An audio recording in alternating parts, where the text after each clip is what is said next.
Reaching the back alleyways, he accepts the cart and weighs out the deliveries of grain meal. 2 silver eagles, 5 copper crowns, entrusted to him for this reason alone, and he knows the weight of a missing copper well. Jayar delivers with a smile and is given the coin in full. He always had bearable small talk, though ridiculous. Stories of the road and the adventurers of Amaranth, the far-fetched tales of rampaging dragons, magical flying machines, photo boxes, and boats that run on dreams and pixie dust. Tales of flotters and mobbits as far as he's concerned. Bread is real. Bread is here. Bread makes money and bread fills your stomach. The promise of plenty half the world away does not concern him. He must make the bread, because nobody else will do it for him. Okay, next part. Let's see. Welcome, travelers, to the Dragon Leaf. It's hard to be funny. Okay, maybe I sing. If only I were funny. No, that doesn't work. Screw it. I'll just move on to the next part.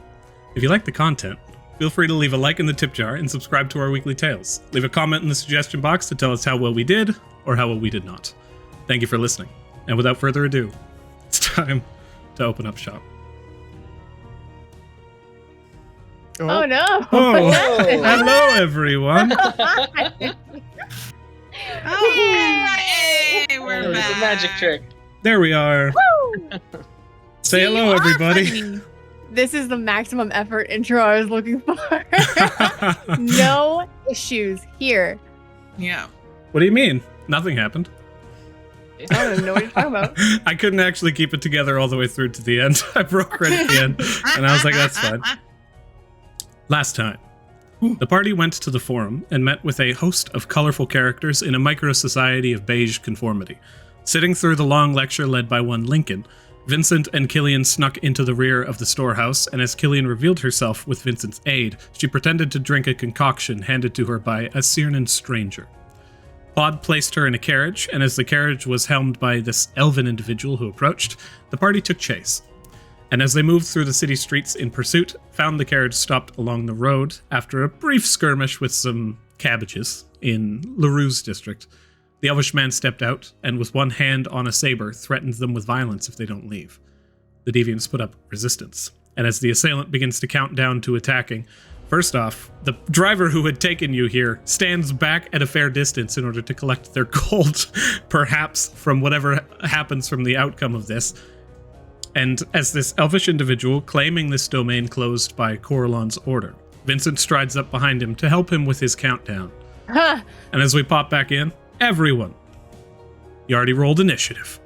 Oh. What was your initiative? Did we? I did not. I did not. Did you? Nice. Roll initiative. I love saying that. We're so prepared. Did Be we not? prepared.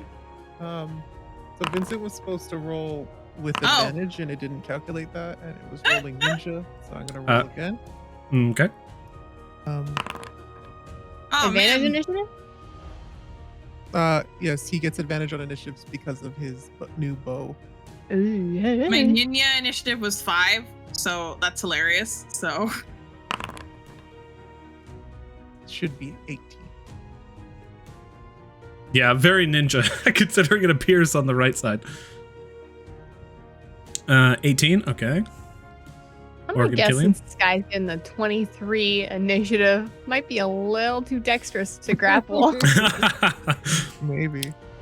We might I not can even be- need to find Killian out. can be grappled. it's meta information. Don't worry, everybody. You might not live to find out. Here's how this begins. The individual looks towards you.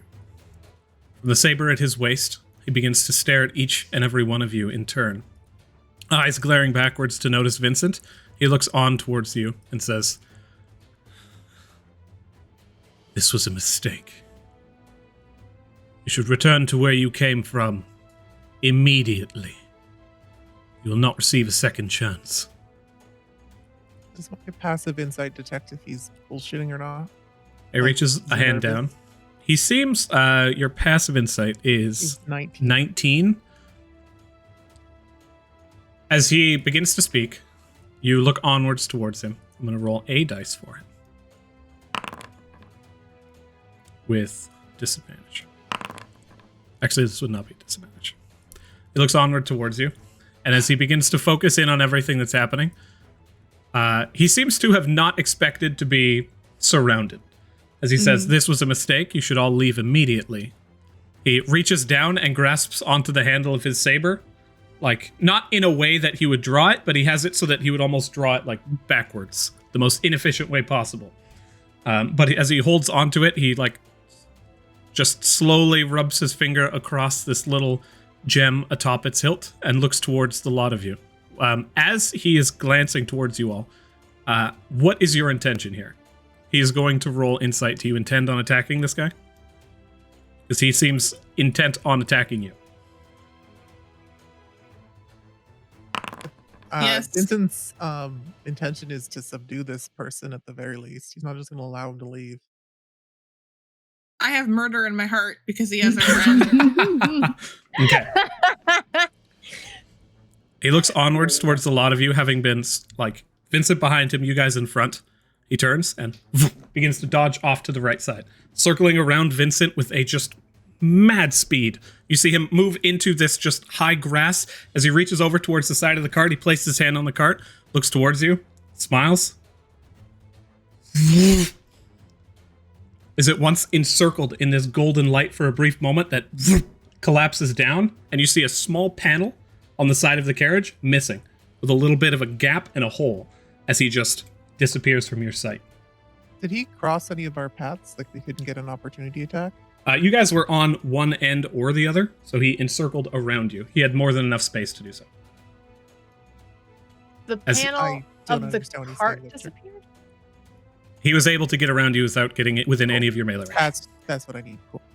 And what were you saying, Jojo? He put his hand on the cart, and like an entire panel of it disappeared. It was a panel about 1 foot in width, but it was a panel that seemed to have been a false panel placed into the side of the cart here. And then he like jumped in. No, he just was enveloped in a golden light and disappeared. As he Oh. disappears, you guys look on with a brief confusion for a moment before you hear Oh, shit. no more than maybe 50 or 60 feet into the forest. As you guys glance through, you just see trees. There doesn't seem to be anything within the forest area, but as you hear this horn blaring out, what do you do? I think it's time to leave. Grab the cart and go. Yes. Does anyone in this group feel like they, like, based on what we've done before, be able to, like, use a cart? Like, Do drive any it of you with have horses and everything? Do any of you have land vehicle proficiency? No. With this Killian technically for no, lame. I don't think I can use my spanner to grant it to me. It has to be a tool proficiency, right? Yeah, I don't think this applies. It's like some of the kits and stuff don't apply A either. vehicle could be a tool. Okay, Jojo takes the 10 gold, tosses it to the rickshaw driver. See ya. She It's- like It's fun. Yes. It's 20. too late. You I'm want to already keep gone. this shit secret? It's 20. As you grab the rickshaw and you begin to turn. She gets into the driver's seat of the carriage and starts to like turn it around back the way we came, back to the city. Roll animal handling with disadvantage. Yeah, here we go. One of the horses has a dex disadvantage on dex, so if the horse tries to. The horses immediately rear, jump back, and kick the back of the carriage. Go ahead and roll a dexterity saving throw.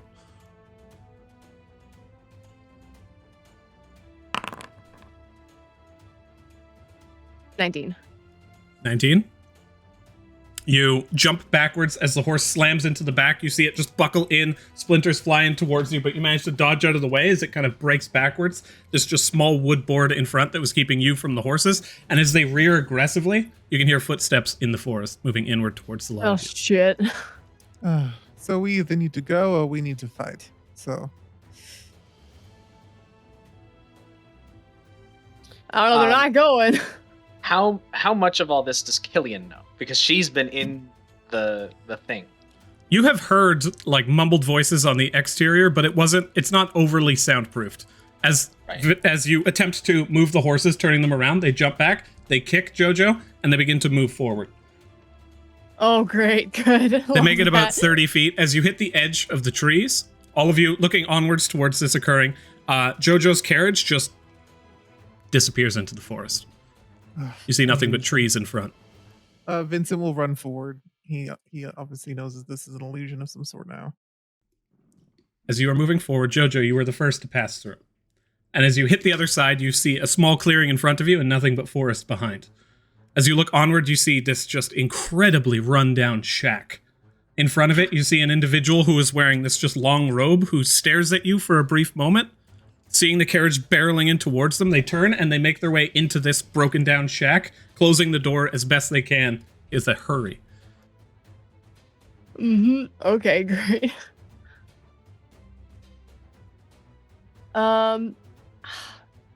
Jojo's gonna. Is this cart still going? It's moving straight. The horses seem to be freaking out, and as they almost begin to attempt to circle the area as though they had been trained to come here. Okay. Guess Jojo's along for the ride for a little bit. You continue to ride, the cart making heinous amounts of noise, and Killian on the inside kind of bumping back and forth as the horses provide no safe passage in this Jojo's instance. like, shit. Meanwhile, scare the horses. And failing badly. Morrigan begins to run forward and is just like, no, come on. Vincent. Listen.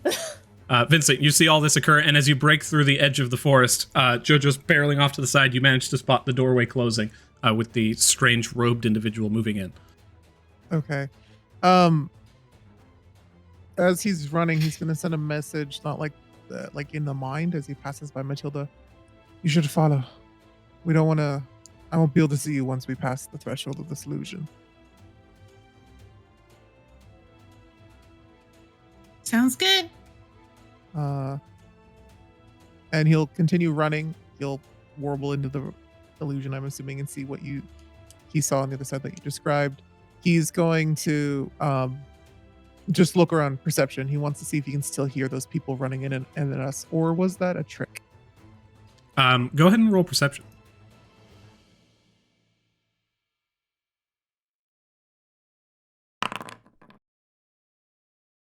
25. As you glance around the area, you don't see anybody on the exterior of this small rundown shack. As somebody that person that just fled into the room, seemingly like just and moving their way away, seems to have been the only person in the general vicinity. Vincent will, keeping his eyes out, he's pretty sure there's no one else incoming. He'll still kind of run his way over to Jojo on the cart, and in the back of her mind, I don't actually think there's anyone incoming. I think they tried to trick us. He probably just misty stepped away or something. Okay. I saw someone run inside to maybe alert some other people. I don't know.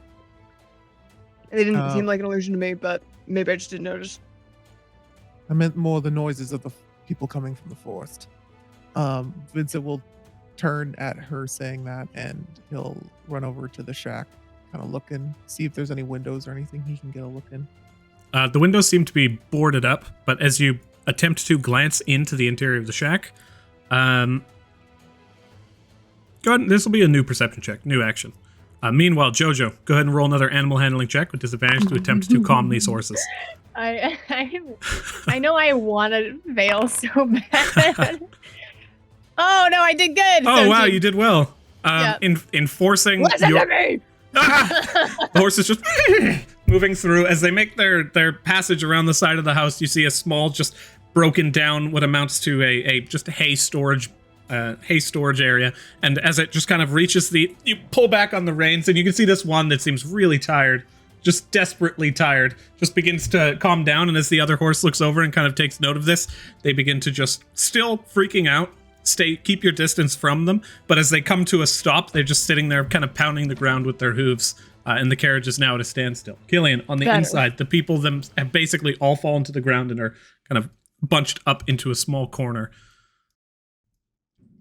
And the lot of you now have the carriage ceased.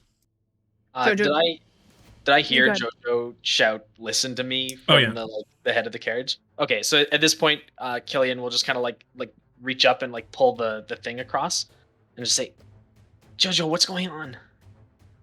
There was some elf guy who's the driver. We're at the shack where they were taking you. they sounded an alarm, but Vincent thinks it might be like just a trick. The elf teleported away with like some fake panel on the thing. I think that's basically the gist of it. Okay. I want to stay in here because I don't want to reveal that I'm like a part of the thing. Okay. At least if I keep pretending like you guys, like obviously you guys keep like get us out of here, like whatever, but like I just don't want to help in case they're still watching. Okay, I don't know. I feel like the time for like stealthiness is pretty much past, but okay, if you think so. Do you want me to smash that back door? Or at this point, Vincent and Matilda and Morrigan have caught up to the carriage. Mm-hmm. No, it's fine. I can get out. Okay. I just... So what's the plan, guys? Vincent's actually over at the shack. Correct. Thank you. Sorry. And with your previous perception check of 17, as you glance in, you can see that there are 17. Looking through just some cracks in the wall that have attempted to be boarded up, you managed to find a little bit of sightline in. You can see that there is that person who had previously ran into the shack. It's in utter disarray. Torn up and destroyed furniture, just piles of trash and garbage, like some sparse cobwebs, a destroyed fireplace, and just individuals who are laying on couches staring up with that same kind of just blank look, or with a blank look.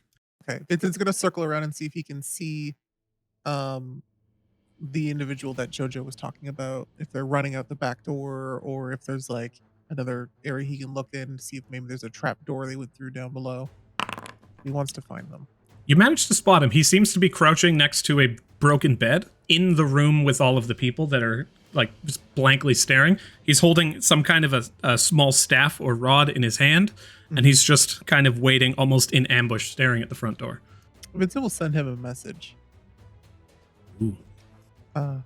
If you don't want this to get dirty, you might as well just give up now and come out. Flames defile you. You will find the world at the end of the cinders.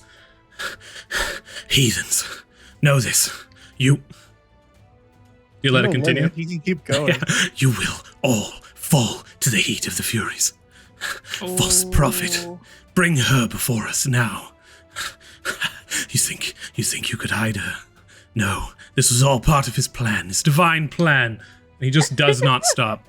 Vincent can see him, right? Mm-hmm. He's gonna command him to come like outside. Wisdom saving throw? Mm-hmm.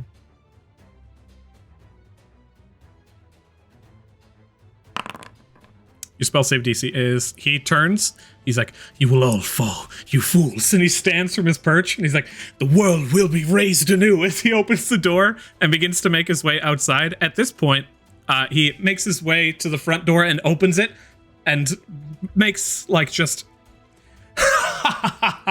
none of you will survive the as he kind of like comes back to his senses, having seen that he just like came outside, and as he just boisterously calls, close the door behind him. He turns over and looks towards you, lifts his wand, points it towards you, and goes to cast a spell. Initiative? Everybody roll initiative. Oh, again? Okay. You guys are currently in initiative. That's actually why we rolled it earlier. So let me just roll for buddy guy.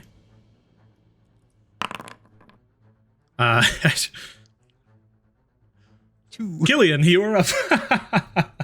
Looking onward, you see this individual jump outside and boisterously begin screaming about his divine plan. His divine plan. Okay. Yeah, Killian is still like... In Killian's mind, she wants to remain as like, oh, like, I'm just a goblin that drank the stuff and like these people saved me, to like make it so that if this whole thing goes to shit, like Pod won't get in trouble. Like that's her thinking. So she is going to just like stay in the cart. She's gonna like leave the thingy just like a crack so that she can actually hear properly. But like otherwise she is remaining inside. She's not going out there to start anything. Okay. You remain in the cart and you begin to hunker down. Morrigan looks on towards this person and just at once looks towards Matilda, looks towards them, and is just like lets loose this just blast of crackling purple energy, flies in towards the individual. Impacts into the side of the creature's body, and they just reel off to the side as this force passes through them. They take a pretty solid hit and look on towards you guys, now seemingly a little bit scared, having been bloodied by the hit. Vincent, you are up. You also, what's everyone's passive perception? Okay. Vincent, you take note that Morrigan shot off this blast and, like, held her hand aggressively as another bit of energy attempted to escape, as she just gripped her palm in order to keep this energy in check, and then it dissipated. I don't know. What does that mean? Like... Whatever that means, you... Oh, so it's just up for me to interpret whatever that means? Yeah. Okay. Okay, yeah. Vincent is going to, as he closes the doors behind this individual, and Morgan like launches this thing off that misses, right? No, she slammed into him with one of these blasts and then seemed to hold back the energy from a second.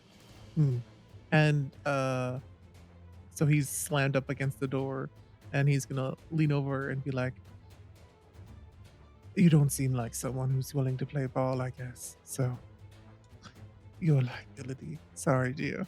And he's gonna reach into his coat and pull out the pendant that he got before, the really expensive one, and he's gonna hold up the top by one hand and grab the bottom and just squeeze it. So it kind of cuts into his hand, and a couple drops spill it onto the ground. And then the blood is just gonna kind of like into the thing, and like black smoke's gonna start to rise out from it as he says a couple of words in Infernal, and the smoke's gonna build and billow, and then it's gonna start wrapping around him, and then the space behind him, a almost like humanoid looking woman is gonna spawn, and she's gonna have like her arms lovingly draped around Vincent's shoulders, almost in like a lover's embrace, and she comes into existence. Ooh. This female form just kind of appears and coalesces around you and just like leans in and almost begins to attempt to whisper something into your ear, inaudible to anybody. What do you do? He'll look over and be like, "Oh, thank you for coming, darling. Someone here seems to be not quite know where their place is. Why don't you teach him a lesson?" And as he says that, he's going to do unsettling words on this individual here. I can't target him because he's not on the map. That's not a saving throw, correct? No. Excellent. Unsettling words has been placed. He is around the corner right over here. So unsettling words requires me to roll, so it can't be placed. Let me roll it. So -2 to his next save. And the game is paused, so it won't let me bring up any of my abilities. Nothing's seeming to work. You're good. It's unpaused. Weird. Yeah, it won't let me. All of the UIs aren't loading. Are you guys also getting that? Just refresh your page, I'd say. It's loading fine for me. Okay. Just give me a minute then. You also had the weird thing with your spells earlier. And Vincent's turn is going to end. He's going to take a step back from this individual, like he's no longer worth his time. Make his way back towards the party. Let me know if he wants to get an opportunity attack off. In this instance, he will most certainly try. Rearing back, you see him holding onto this wand. It begins to kind of just crackle with this energy, and as he leans forward, goes for a punch, you see these just white streaks tear from behind him and attempt to just clash across you in this kind of just arcane claw. And as he attempts to do so, -2 from his next saving throw, correct? Saving throw, yes. Leans in, goes for that claw. You manage to avoid out of the way, and as the energy begins to build up in the wand, it shatters in his hand, and he rears back looking towards you guys, now with no means to defend himself. With a natural 1. Nice. So is that the end of your turn, Vincent? It is, but then Darling is going to go next. He'll have walked away from her, so he'll head back towards the group. And I pictured her like just kind of like looking at Vincent, and then as soon as the command is given, she'll look towards this individual and kind of like cock her head. She's a humanoid individual. She kind of looks like more of a petite, like little bit taller than Matilda. She's wearing like a dancer's outfit, so a lot of skin is showing, like red and velvet. Except her skin is somewhat pale white with like red lines running down it, and her entire face is in like a fencing mask, but with like gold trimming around it and like a halo of gold crests around that. It's covering her face, and her hands have like gold claws on them as well. And she's gonna look down at this individual, and I picture her like bending down at the knee, being gentle, and then grabbing this person's throat abruptly as an attack. Alrighty, go ahead and roll that. How tall is this creature? She's just a little bit taller than Matilda, so like 5'6". I don't have anyone to target. He's right in front of you. He's right here. I don't see him either. I don't see him. No, interesting. I see him. I think maybe we can't see him because we're around the corner. We don't have enough he's like through a door. I'll put him here. Thank you. Yeah, now There you it works. go. Bring this light up a bit too.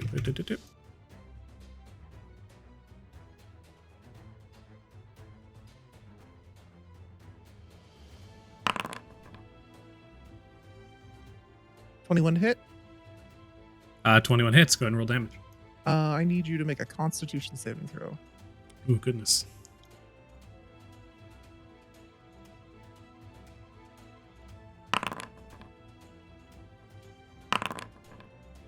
Seven piercing damage as those golden claws on her nails just start digging into this person's neck. They do succeed that con save. Okay. They don't. You see some like green ichor kind of leak out from them, but it doesn't seem to have taken a hold. As you just pierce into the creature's throat, grabbing onto them, they lift, spit blood towards this just entity that appeared before it, and just looks at it with this just disgust, blood running down the teeth. This just human man looking at you with just a sparse beard. Closes his eyes and opens his hands as though to await rapture. At the end of your turn, Vincent, Jojo, you are up. That's not the end. No, there's more? Go ahead. Yeah, she has a bonus action. She is going to, as she's doing that and she sees that this individual's still up, she'll kind of like lean in and lift her mask a little bit, only so this individual can see. And as she puts it back down, I need him to roll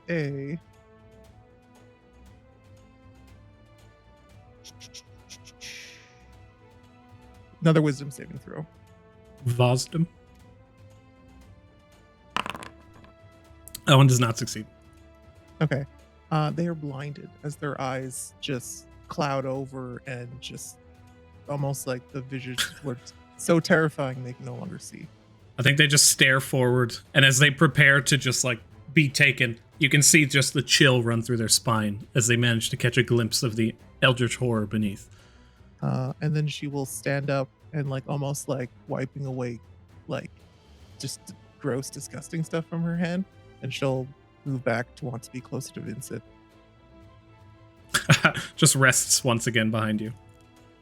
This individual still alive, seemingly at this point tortured, but the sitting back in the depth, the just wellspring of their faith, they are just standing there, almost looking forward with like a faint, broken laugh. What do you do, Jojo? So Jojo sees that this guy's like not a threat to anyone right now, and instead she turns to like look around the area around, but instead of I think instead of doing a perception check, I want her to think about the elf using that panel, and I'd like to make an Arcana check to think like, were they casting a spell, and also, or was there an enchantment on that panel? Was there maybe like a teleportation circle? Can you just have a teleportation circle that you just put your hand on and activate that way? It would have to be hidden, like sort of like thought that way. It's a big, long thought process as to like what possibly that elf did and what type of like thing they used and whether or not they're currently a threat to us. Gotcha. Go ahead and roll Arcana. With a 22, you, thinking back on the research that you have done over spells and teleportation circles and the various different degrees of like what you can accomplish in such a small space, especially, because typically a teleportation circle is rather large, much larger than the panel that he had taken out with him. And it more attributes to a spell you've heard of before, Dimension Door, where you can take an object with you when you teleport, matches the golden light description, and you kind of just ascertain he could have gone 500 feet roughly in any direction. Mm-hmm. Whether or not he's a threat, you're still unsure. But he does not seem to be around here. Okay, great. She'll yell to everyone. That elf guy used Dimension Door, so he could be anywhere within 500 feet. Don't know if he ran away or if he got here before us. So just keep your eye out for him. And that'll be my turn. The other cultist continues to mutter. Matilda, you are up.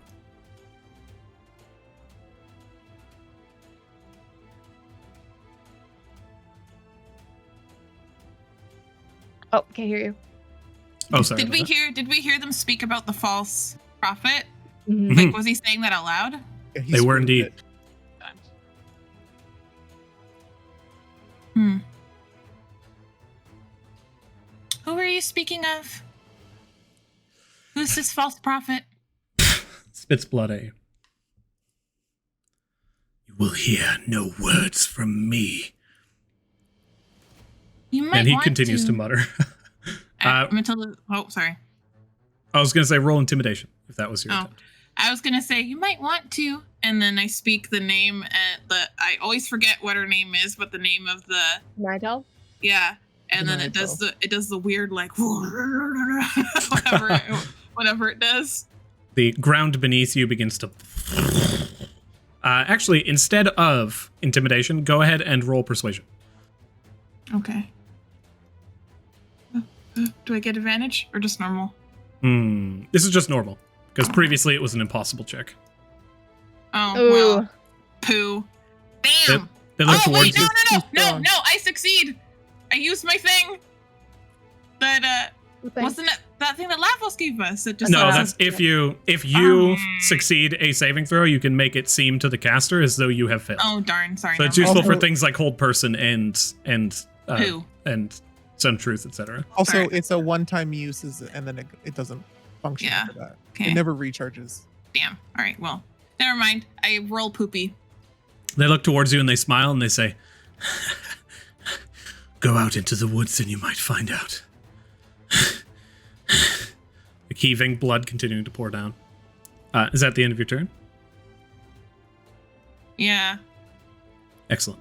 Everybody roll a dexterity saving throw. I do say I want to move closer to the door. Are they all blocking the door? He's basically in front of the door at this point, yeah. But as everyone's kind of within a small radius, he begins to, like, he's no longer being held up by the creature, and he moves into a position on the stairs, and then he basically just pulls into himself. You see this little flame begin to flicker out, and as feathers drop from the sky, one lands just gingerly atop his head, and his entire body begins to blister from the top down. Ew. Well, everybody roll a dexterity saving throw. I've incited his comment earlier about we'd find some more if we go into the woods. What is your passive insight? Because you can't take actions outside of your turn. It's a 14. No, wait. It's a 10. 10? 1 sec. He seemed to be trying to lead you away. Okay. Trying to force you guys to leave the house. Yeah. That seemed to be his motives. Dex save. Matilda, you fail. Jojo, you fail. Did real bad. Do I need to roll? You are currently in the carriage, so no, you do not. Yeah, I was wondering. I figured the carriage was more than like 30 feet away. That's why Vincent was going to start making his way over. Is it like parked right next to the door? All of this is happening immediately, so as soon as your turn ended, kind of just being a little ways away from him, he moved into position and blew up around you guys. Okay. So dexterity saving throw, please and thank you. And hold on, I need to roll 1 4. Is this just going to do straight fire damage? It's a bomb of viscera, as this individual seemed to have like overloaded his own body with energy and has exploded in front of you. Okay, I just wanted to know if I should bother rolling one for Darling, but I'll need to if it's more than just fire damage. Yes, please do also, that. Yeah. That was the wrong thing. I needed to do a dexterity save. I did. Oh, you did an ability check, yeah. So do you want me to do a full reroll or just add 8 plus? No, just reroll. If we mess up the roll, we just do a new one. Okay. So what was the 12? Was that Darling's? Yeah. Okay. So Darling just succeeded. The rest of you failed. As this individual explodes, you just feel shrapnel of bone and this just like hot liquid blood spatter across the lot of you. Save for Killian, you just hear like a spatter against the side of the carriage. And as everything settles down, you all take 5 points of piercing damage. And then as the silence kind of reigns on the outskirts of this just wooden shack, there does not seem to be anybody else in immediate pursuit. So you now find yourself outside this shack. Ugh. Is this individual dead? Like he exploded? He's in pieces. Ugh. Nasty. Okay, well, we should figure out what's going on here and maybe get out. I don't know how long it's going to take. Hey, Kill, I think the coast is clear. You want to join us?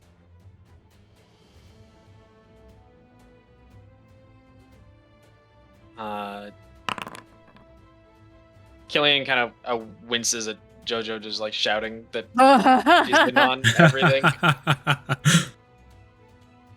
and she just I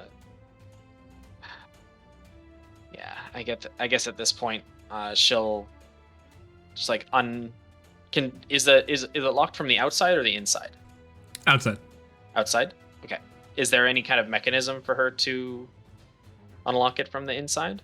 Save for the small slat at the front that allowed you to see out, and it's only maybe a foot wide and like a couple inches tall. There is nothing on the interior of this. It seems intended to keep people in. Okay. Well, she'll open the slat a little bit, stick her hand out, and cast Mage Hand. And essentially have the hand like kind of like pull itself blindly along the top of the carriage until it reaches the back and just like tries to fiddle. She's not going to be able to like, if it's like locked by a key, then it's no good. But if it's like a latch or something that it can lift. It seems like there's a latch, but there's a padlock attached. Ooh. All right. It gets to the padlock, kind of reaches around, and then the mage hand just kind of like floats, I guess, in Jojo's general direction, and just gives like a thumbs down. You don't want to join us? Okay. The mage hand just like waves back and forth. Killian like puts her head to the crack and just like I think it's locked. Oh, okay. From the outside. Okay, I'll smash it open. Jojo goes over and tries to smash it open. I think the mage hand also travels like an inch more forward as it begins to turn around and just dissipates, having reached further than 30 feet. You move over, you attempt to smash the lock. Just roll athletics to see. It doesn't seem impossible. It's just determining how long this takes you. No time. 18. Approaching, you kind of just wedge something in there. Pop, lock pops down, and the doorway opens. You see the humans on the inside, and pop it, unlock it. As the door opens and Killian's kind of on the other side. While they're doing that, can Vincent go look in the house? Yeah, Matilda wanted to go in the house too. Absolutely. So as Jojo begins to move in that direction, Matilda and Vincent, you begin to move into the home. We look for traps so we don't die when we walk in the house. Okay. Go ahead and roll Dex perception. We look for traps. This is a trap that only springs if you're looking for traps. Yeah, roll exactly. Dexterity saving throw. Oh my goodness. As you guys begin to move forward, you spot that there's a very, very poorly placed trap on the floor itself that just seems to be a loosely covered, very tattered rug over top of a hole in the floor. You guys managed to just step over it comfortably and popping up the rug, looking down and through, you can see just these wooden spikes that are inlaid pointing upward. Lovely. Popping open the door, seemingly checking it for traps and making sure it is safe, nothing upon it. You look into the room in this just darkness of the interior, and you see several human commoners just kind of sat in the room in that same just state of consciousness yet unconsciousness. Are any of them Morgan's brother? One of them is Morgan Freeman. None of them are Morgan's brother. As you are looking forward, you see, as far as you can tell, Morrigan enters in alongside you and begins to immediately scour the area. There's like a large merchant-looking man. There's a woman in fine dress kind of sitting off to the side, and there's a man who looks like somewhat of a rogue staring at the top of the bed. Vincent's going to send a message over. We got some individuals here that might need a bit of help. Maybe we can load them all into the cart and lead them out of here. I'll send that to Jojo. He'll just like in infernal wave his hand and gesture at like, I don't know, the most petite looking one, and he'll have Darling go over and lift them up. Wait, one sec. I want to search them and see what's on them. It is dark in this room, save for a little bit of light that is coming from a torch in the entrance. Okay. Would we be at disadvantage for that perception check then? You guys are capable of seeing what was around here. I cast light. If you want to, light. Here, just let me pause for a second. Oh, if you guys want to search this new room, I'll just subtract 5 from your checks, or we can do another roll. Your choice. Oh, we've only gone into one room. That was for the entrance, which is a separate little room. Matilda's going to cast light. Will that affect the -5? Perfect. We just keep it as it is. Matilda, you cast light. That's 20 and 20, I believe. 19s. Igniting. No, he means for the radius. Yeah. Igniting the light out into the room. You can now see in bright and dim the entire area just desiccated and destroyed. Bottles over in the corner on this small table, set up with this just faint yellow stained liquid all across the surface, and other bottles of bright red that seem to be still perfectly intact. Meanwhile, Jojo and Killian, you have now broken the carriage open. Yeah, Jojo goes to join the others inside. Killian is just gonna like start kind of like propping the humans up, and like just checking to see, make sure they're not like bleeding out or whatnot while they're in this state. Just kind of push, like almost like sliding them like right next to each other so that we can see how much room we have to fill even more people with. Okay. I mean, if you make a decent tower of people, like a Jenga tower, you could fill this thing with, you could fit so many humans in this baby. But no, looking at them, just with your medicine, like your understanding of medicine, you can see that other than the nature of this kind of strange affliction that is currently encasing them, they seem to be in good health. Okay. They are somewhat emaciated, but aside from that, and this just yellow crystal thing going on, they are not bleeding out or anything of the sort. They're stable. So I'll join the others then after I'm done doing that, but I'll be a little bit. Okay. So what's the plan? Search the area, see what's going on, and get out of here. Still, I'm pretty sure he was trying to pull a face by saying there was lots of people around, but he did teleport away, which means he could be back soon. Yeah, it seemed like that other guy was trying to get us away from here. I think we gotta check this place pretty good. And then, should we be reporting this to like the city guard or the tower or the dungeon, the interface? Well, this does seem highly illegal, and they are kidnapping humans. Yeah, I wanted I to see. don't know specifically if the dungeon interface would care about this, but I'm sure the city law enforcement themselves would. What was that, Matilda? I want to check if the 3 people in here, if they're bound by anyone or if they have any identification on them. Also, usually when they bring people to places, they take all the valuables, so I'm wondering if there's a stash of stuff here that can let us know who they've taken before.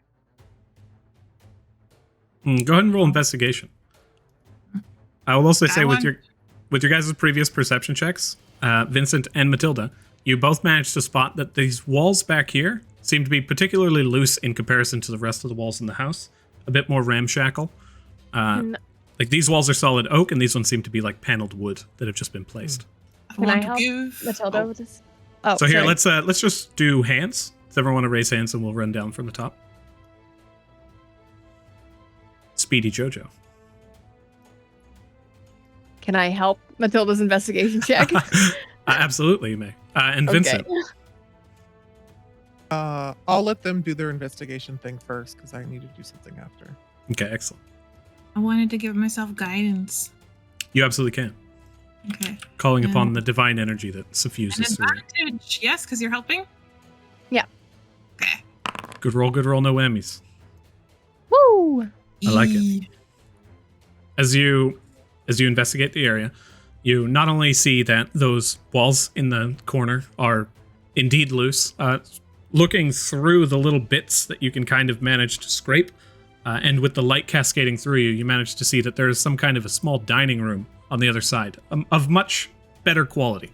You do not see any like stashes of people's goods here, but you do see that the house continues further in and has seemingly just been in an attempt to obscure pathways covered in different kind of light colored wood. And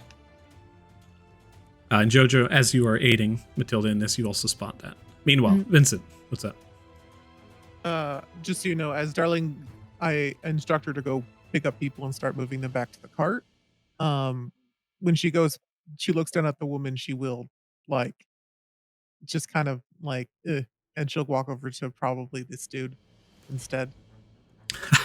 As she begins to move these individuals one by one, with a 16 strength, she's capable of moving these ones, and then she moves up to you, Vincent, and is just like, done. Leaving the woman in the corner. He'll look down and he'll kind of give her a side eye and be like, "You can leave that one for Jojo, do you?"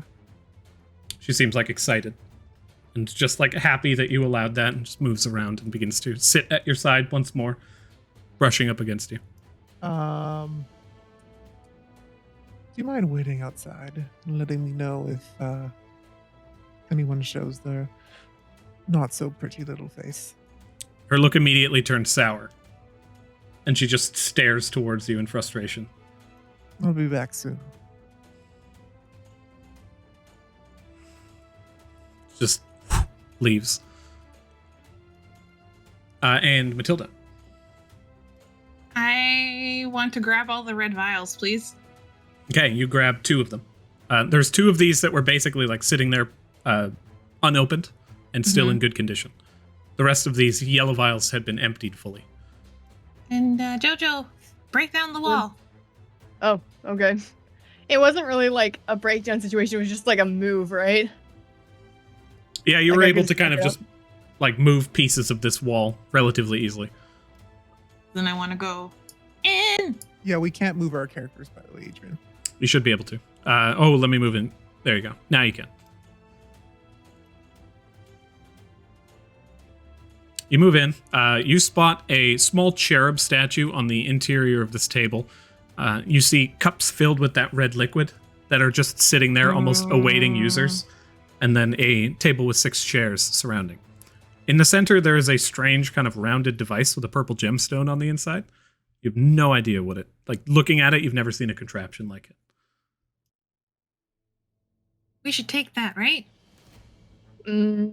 Magic awareness. Jojo checks to see if there's magic on that thing.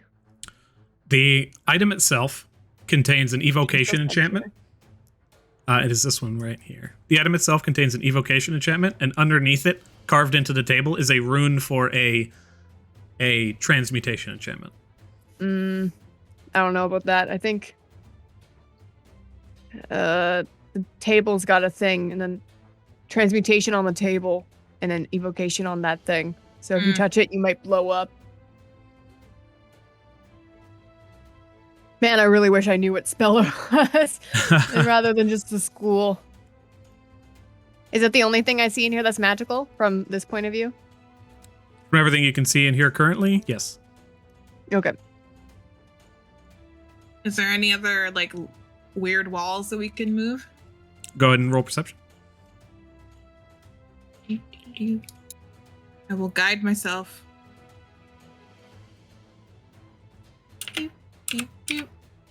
Normal. Man.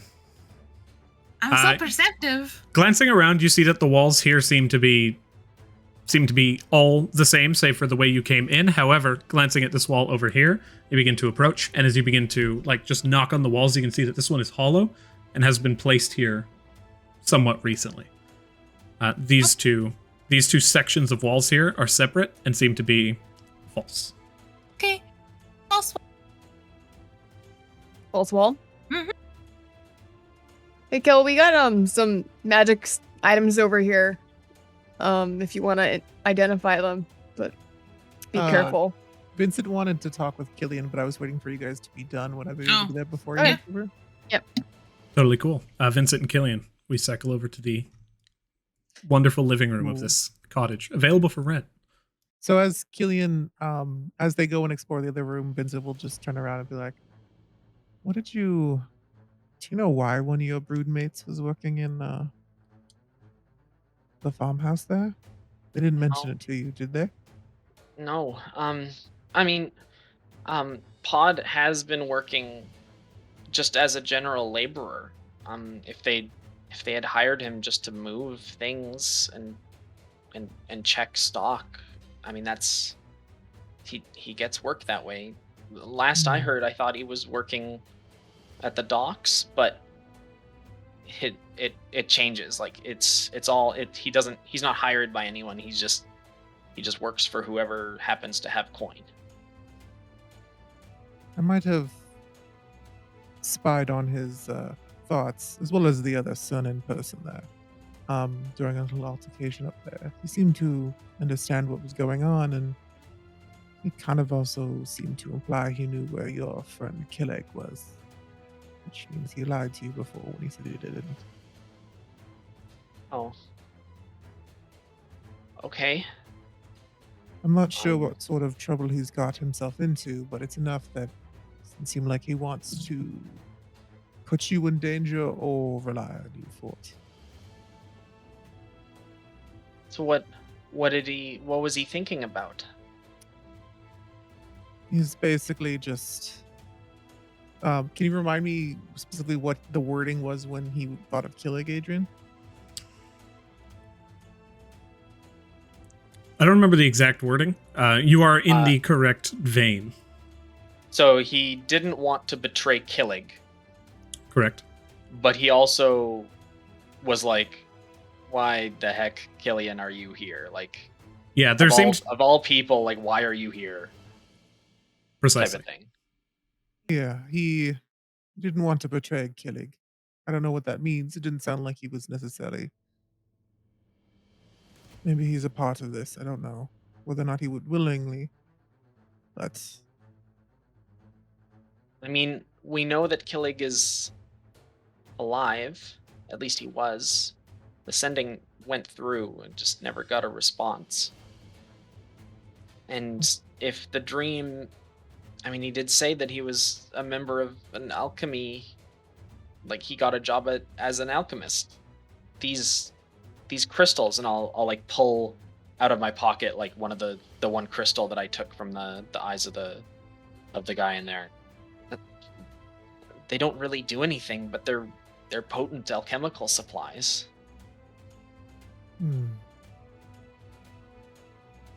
Well, I think if we make it back to town, it might be a good idea to go have a little chit chat with your friend.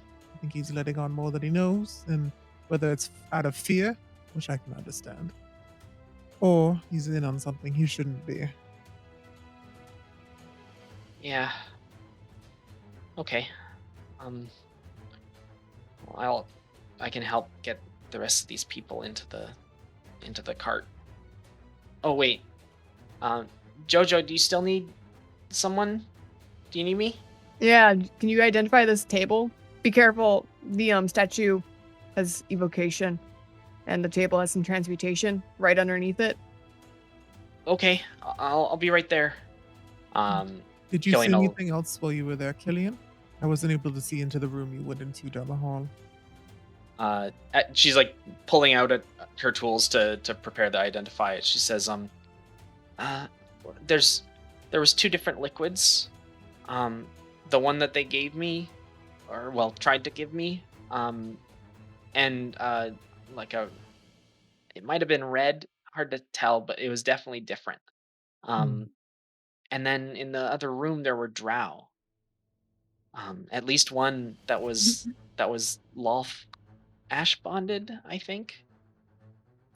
It doesn't make any sense though. Like the fair wasn't allowing monstrous and drow to partake. I don't know why.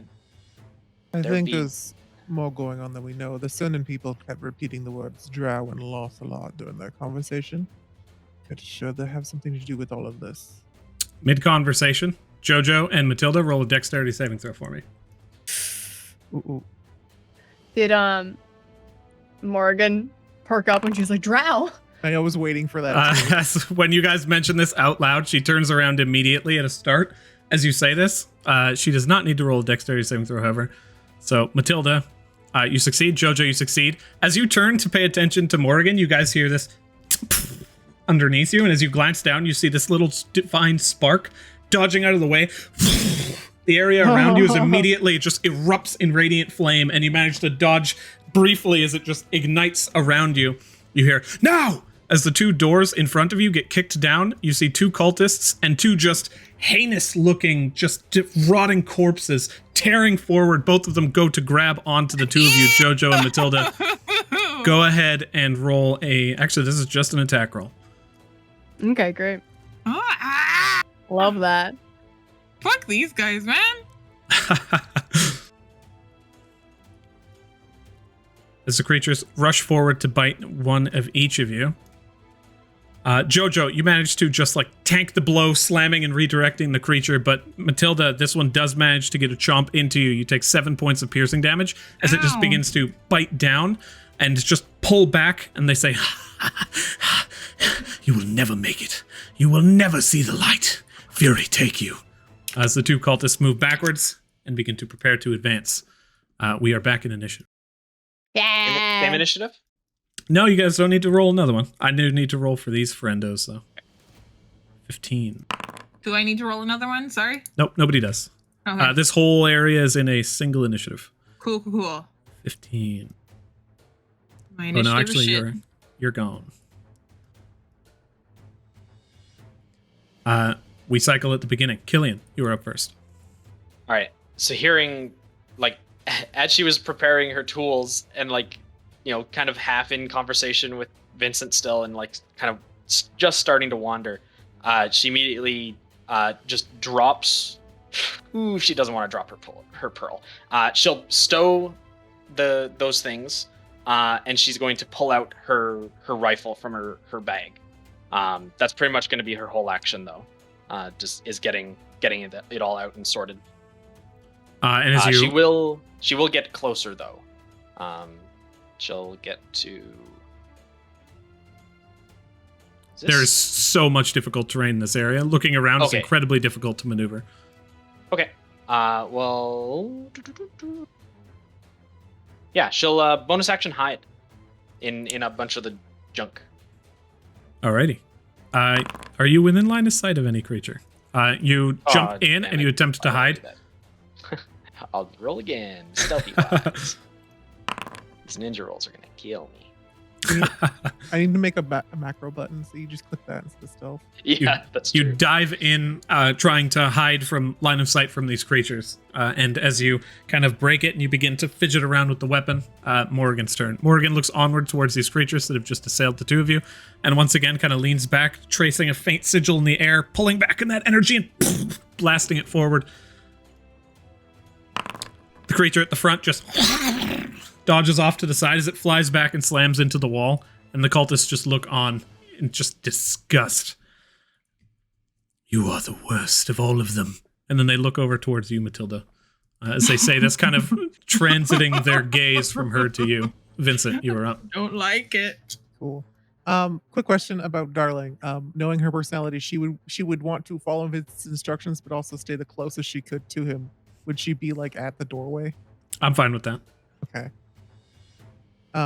She goes at the end of my turn, so I'll have to go first, but just curious. Vincent, seeing all this happen, is just gonna be like, "Oh, more guests.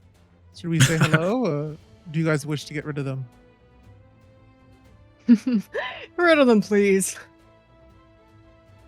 Can do. They're just gonna look them up and down, these like monstrosities and the dude in the back.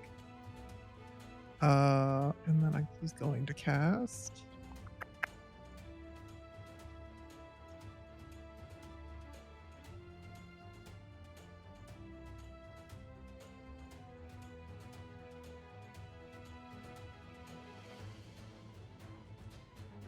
He's gonna cast it from there, so he will blow the wall if need be.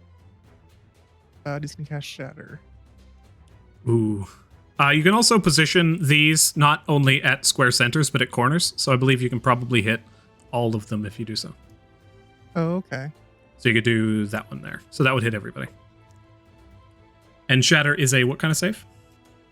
It is a con, 14 con saving throw. Con, nice. Decent amount of damage. Decent rolls. 14 saving throw. You see the two ghouls at the front, like just this energy tears through their body, and they just seem to go limp for a moment. Creature that is holding anything metal of them has disadvantage. Anything or if holding they're anything made out metal. of stone, crystal, or has metal, is disadvantage on the saving throw. As If they're metal. holding like daggers or swords. If they're made out of not. Yeah, I don't think holding that's. it. Yeah. Okay. Yeah. There should be something in Shatter that's just like if you're holding a weapon, maybe you drop it. But I think that would be cool. But it's only if you're made of. Or if stuff you're not holding it, because Terry, my old character, had that spell. It's like anything that's not being held or worn can be broken. Perfect. The two ghouls at the front managed to just have this energy pour over them without taking the mass amount of damage. One of the cultists takes just the brunt of this thunderous force that tears through their body, and the other cultist manages to as well kind of just mitigate the damage. The ground, the entire wooden area around them splintered. Just dirt underneath them. The wall behind them?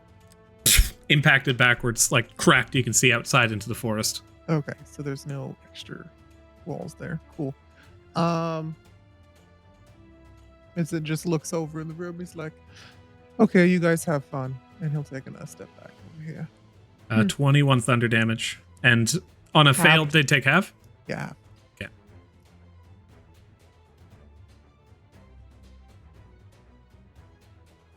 And then so Vincent will end in his turn, and then Darling will go.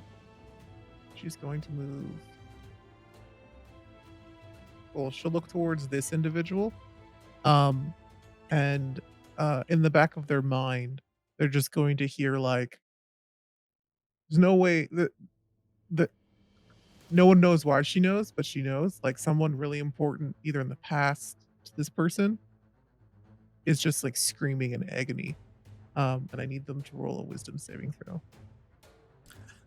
You just hear him say, no, leader. Wisdom saving throw? Yes. Did you say leader? It said leader.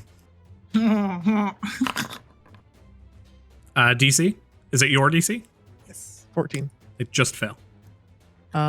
They're blinded. Because their vision is taken from them. Their eyes cloud over. And then she just kind of like looks over at Vincent and just kind of pouts because she can't make it towards him. And then I'm assuming she can speak, right? Only telepathically. I think she connects into you and just says, black is so last season. She referring to what they're wearing? Yeah. And now on the cultists' turns. This one just, that shatter hits them, their bones fracture. They fall to the ground and you can see their entire body just bruised. This other one looks forward, hands shaky, but knees weak, arms are heavy. It looks forward, reaches, he's got no spaghetti on him, and unleashes a bolt of divine energy that lobs itself up, flying forward and slamming into... He's blind, so can he No, target? this would be at disadvantage. Okay. I just didn't know if the spell or ability required you to see them. I think he's actually going to blindly charge forward. He's going to make it to about here. He's going to reach forward with his hands in an attempt to grab somebody. Which one does he grab? He ends up grabbing over and just kind of reaching on, and as soon as he latches onto you, Jojo, shambling forward, I need you to roll. Let me pop this open. Roll for me. Oh, it is a melee spell attack. His hands begin to glow with this just crackling energy. I shall.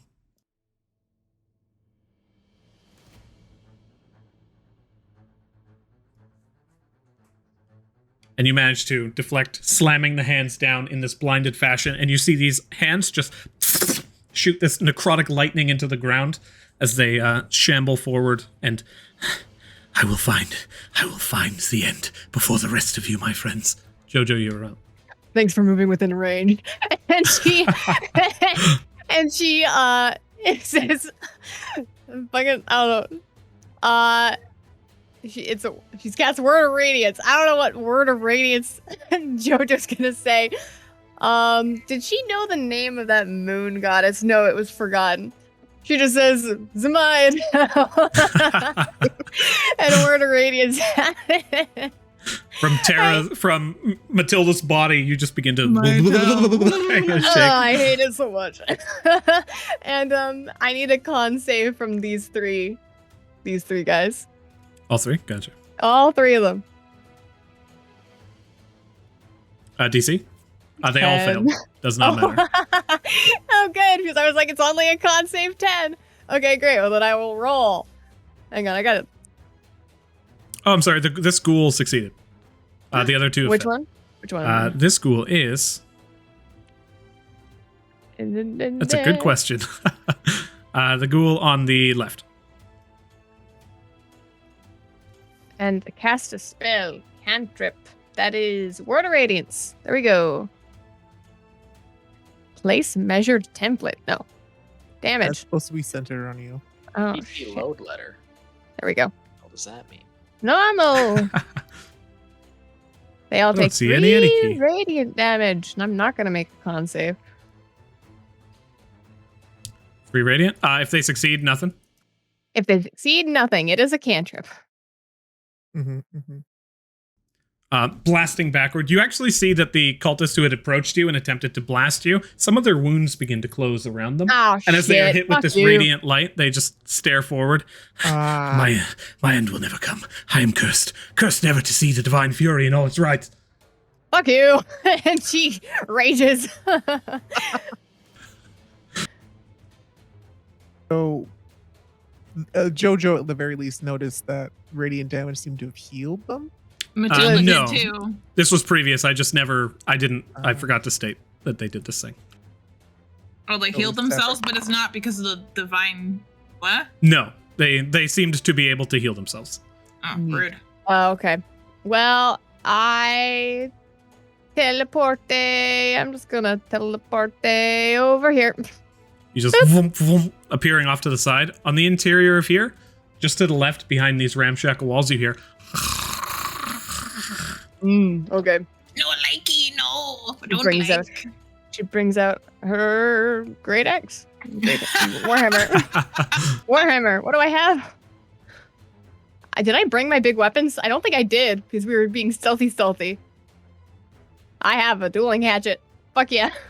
Fuck yeah. You pull out your dueling hatchet from your waist and you prepare. I guess these guys should be made visible. The ghouls begin their turns. This one moves over towards you mindlessly, and this one attempts to grapple onto you, Matilda, as they both go for charge. I feel like I'm just doing the same combat. It's just like, and then this one attacks Jojo, and this one attacks Matilda. Vincent from a safe distance, and Killian at the back with the gun. Good tactics, you guys. It's solid maneuvers. Rishi Warlock always at the front. I know. I didn't mean to be. No, you were just investigating. Fuck you, fucking cultist. I'm better at being cultist than you are. You guys don't even know how to cultist. Yeah, I know. It is a Both of them go in for chomps. One of them manages to latch onto you, Jojo. One of them manages to latch onto you, Matilda. I know, Matilda, you managed to dodge out of the way of the hit. Hey! Jojo, you take 6 points of piercing damage as the creature just begins to tear into you as you're pulling out your dueling hatchet. Yes. These don't have any kind of multi-attack, correct? No. I hope not. Jesus. Actually, it wasn't even a bite this time. They're just raking at you with these just viciously long claws. And Matilda, you are now up. Okay. I'm going to heal myself for 3 healing lights. Yeah, cool. Yeah, whoa. Ah! Stop it. Okay. Use ability. Normal. Okay. It is a medium of 3. So the first one's 3. Okay. So 3, and then I'm gonna do it again. Ability. Normal. So another 3. Another 3. And I'm gonna do it one more time. Nice. 6. Okay, Ooh, cool. very nice. 12 hit Okay. points healed. Awesome. So then I'll do that, and then for my action, I'm going to what was better? Because Sacred Flame doesn't say it's a ranged spell attack, I just have to see them. Right? Correct. Okay, it's not a so- spell attack. It's a dex save for them. Alright. I want to Sacred Flame them. They do not succeed. As the flame erupts from underneath them, it just encircles them in divine flame. I'll Okay, just 4. I'll hit this and hit fail so we can do the damage. 4 damage? 4 damage, please. They are encircled by flame and are brought to bloodied. As the flame dissipates, you can see them kind of toasted. You waste their gifts on your meager powers.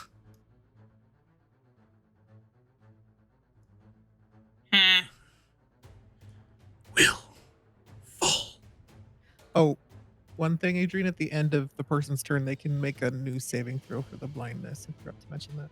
Okay, thank you. I will just make one now. They're Wisdom blind. Hey, you Matilda, is that the cultist. end of your turn? All you cultists sound the same. Very tropey. And that's the end of my turn. As we encircle about, Killian, you're up. All right. Well, with the she doesn't have to worry about being the loudest or like giving away their position. It's given that just there's a blew at a wall. yeah thunderwave or a shock shatter. Let's see, which ones can Killian see? Yeah. Morgan's standing in the doorway. Indeed. Okay. From where I was, which I think was here, am I able to, like, if I shoot past Morrigan, they'll have partial cover? +2 to their AC. Okay. If you have enough movement to go here or here. Yeah. Okay. I'm gonna. Do I with the corner there? Yeah, you can siphon over to the top left or the top right. Yeah, I'll do that. I'll squeeze my way in and take a shot at all 4 of these are the same. Like, is it? Oh, this one's bloodied, right? Mm-hmm, that's the cultist. The other 2 are, as they just sit, reek, and rot, they are covered in wounds. It's nearly impossible to tell whether they're bloodied or not. Okay. Well, I'll take a target. I'll take a shot at this one. Alrighty. Pull him back with the rifle. Take aim. Let out that resonant shot. Do I have advantage because I stealthed the turn previous? As you moved forward, you were hiding before, siphoning in. Now that you're in line of sight, do you have anything that would allow you to hide in plain sight? No. If you would have had to fall prone, I would say no, not in this instance. Okay. Nope, that's totally fine. Just wanted to make sure before I rolled. 11. 11? Take aim. ghoul just looks over and you see a chunk of its face get hit with the side of the shrapnel, and it pulls it away, but it doesn't seem to have done any damage. Like a just large chunk. Now you can see its jaws and this flap of skin hanging off. Ew. It was a miss. Alright. Okay. Okay, well, she's gonna stay put. Killian's good right here. Yep, she's good right here. Morrigan reaches over, places a hand on you, looks over towards Matilda, and who else can she see right now? She moves back one into the side of the room here, and then Vincent, Killian, and Matilda, all three of you feel this just holy energy pour around you as you're blessed. Vincent just holds out his arms and he's like, "You can hang out here, dear, if you want." It's nice here, but you mentioned something about drow. I have questions. Not right now, mind you. And then that is the end of her turn. Vincent, you are up. Okay. In due time, dear. In due time, Vincent will walk over here. Just take a look in at how everything's going. About as expected. I'm assuming this dude didn't save on his save last time, right? Which one? No, he's still blind. Cool. He'd like to keep it that way. I'm gonna cast Mind Sliver on him as an action.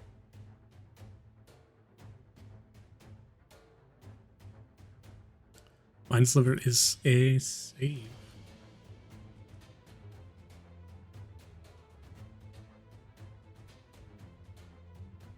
Can I have a intelligence saving throw?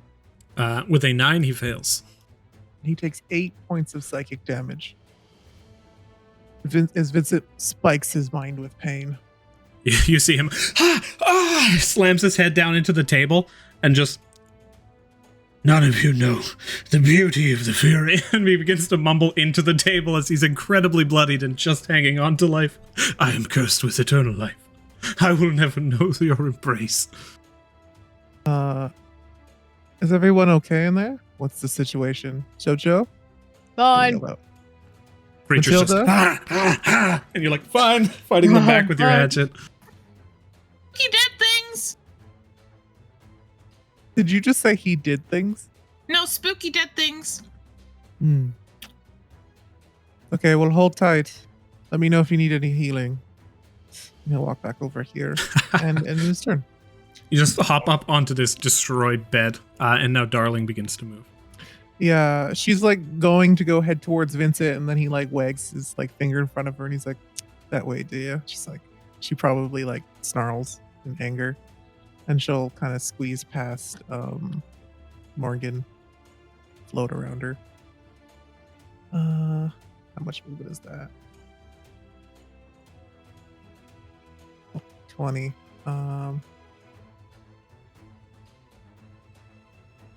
Yeah, she'll just get to here, and then she'll look towards this one.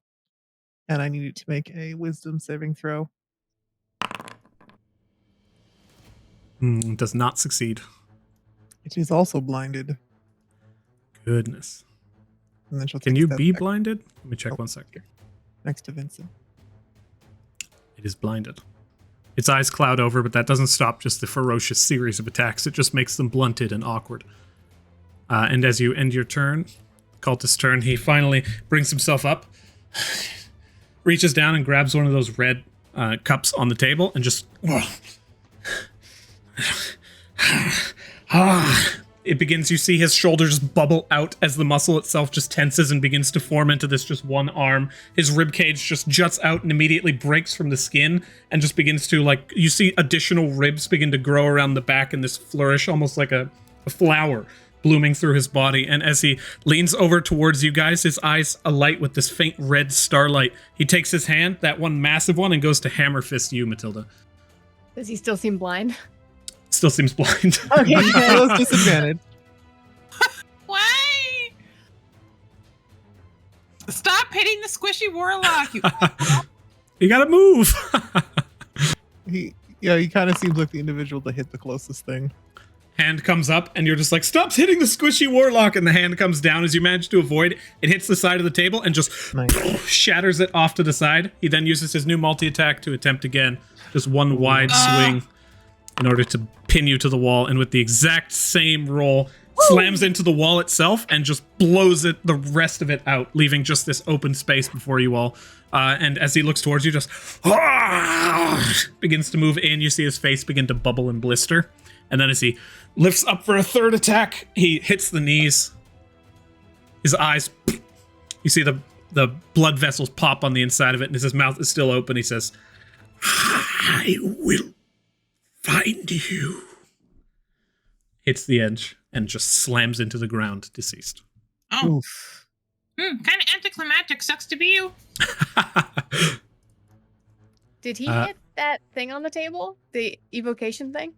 No, he slammed like this corner of the table and just like huge chunk of it destroyed. Jojo, you are now up.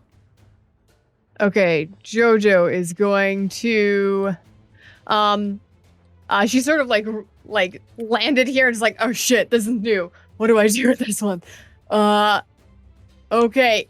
And she's gonna I think that this one, when the chaos surged, it became like a mist. Or like, you know how like you see the images look weird when the air is hot? Like you just sort of see the like space. A mirage? Yeah, it's like a mirage. The space around her is like miraging, especially as she like moves her arms. The space where it leaves is like very miragey in its wake. And she focuses on this spot over here, and the space around her, it doesn't feel like she's moving. It feels like the world is like accordioning around her. Like, you know, the space is like it's shrinking and elongating, and she finds herself like over here with her misty step, and she is like, okay, and she swings with her dueling hatchet up at this ghoul. I'd like the view of that too, as the entire world compresses into a singularity. It's like you just see small holes through the creatures themselves in your path, and you just pass through like the event horizon of the creatures. Yeah. And as you arrive on the other side, you're just hack and slash. Go ahead and roll that hit. Oh, reckless. Gotcha. I don't think you need to. It already has. You have advantage to hit it because it's blind. Not the other one. This one's not blind. The other one is blind. 25 hits. Go ahead and roll damage. 10 damage. Vicious. Slam into the top of the head and like just a hot knife through chunky butter. Just straight through to the bottom, and you sever it. The creature just flops onto two pieces in the ground, deceased. Perfect. Yeah, I believe that's my turn. I'm gonna roll an intelligence check here. On this blind ghoul? On this blind ghoul. Does a ghoul have disadvantage on intelligence? No, it just has a very bad intelligence. It's like, it's hacking and slashing in front of it, and it stops, turns around, and begins to sniff its way back towards you, and then runs aggressively in your direction, landing atop its own ally, fumbling a little bit, coming over here, and just slamming into the side of the wall as it continues hacking and slashing towards the nearest warm body. It is going to attempt with disadvantage. Does not hit. Slamming its walls. You just see it claw and rake across the top, and as it just leaves these massive claw marks, you dodge out of the way adeptly, and the creature's turn is nil. Matilda, you are up. I imagine the world sort of just like she warps out of its way.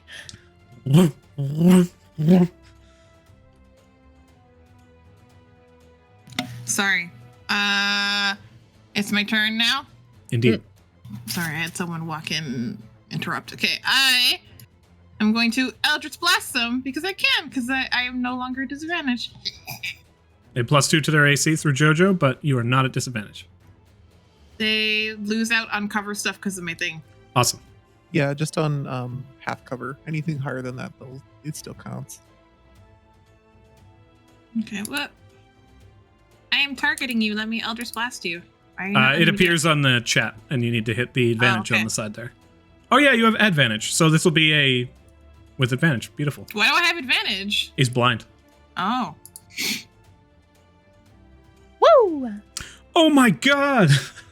The first 30 of the campaign. Go ahead and roll damage. Yay! No, Good it's like got a 30 once on a performance. Oh, check. that's true. the first 30 to hit. You guys are bonkers. As you unleash this crackling necrotic energy, the creature just bursts from the stomach at the end. The force passes through their body, and the magical energy just leaves them. Reaches down, grabs a bit of its own intestine, and falls down, slamming into the ground as it just twitches as for a he moment. dies. Oh my god! And you guys are out of initiative.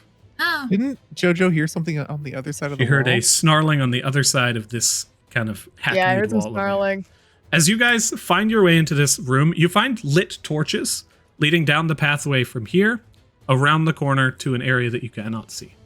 Oh my god! I'm gonna warp ahead. Warp. She warps through space.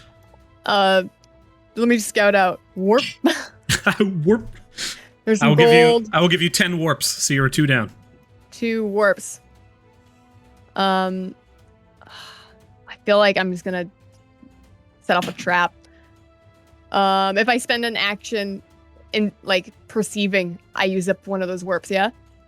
No. Is it a bonus, It's a bonus action? action. Okay. Yep. I'll do a perception from here. Or actually, I can't really see very good from here. Can I just walk here? Oh yeah. And I'll just do a perception to see if there's like a trap near this thing of gold. Go ahead and roll perception. Looking on, you can see that there is indeed just a large chest of gold there. Bad. With your perception, you can't really discern much. It seems like this might be that stash that Matilda had mentioned previously. Okay.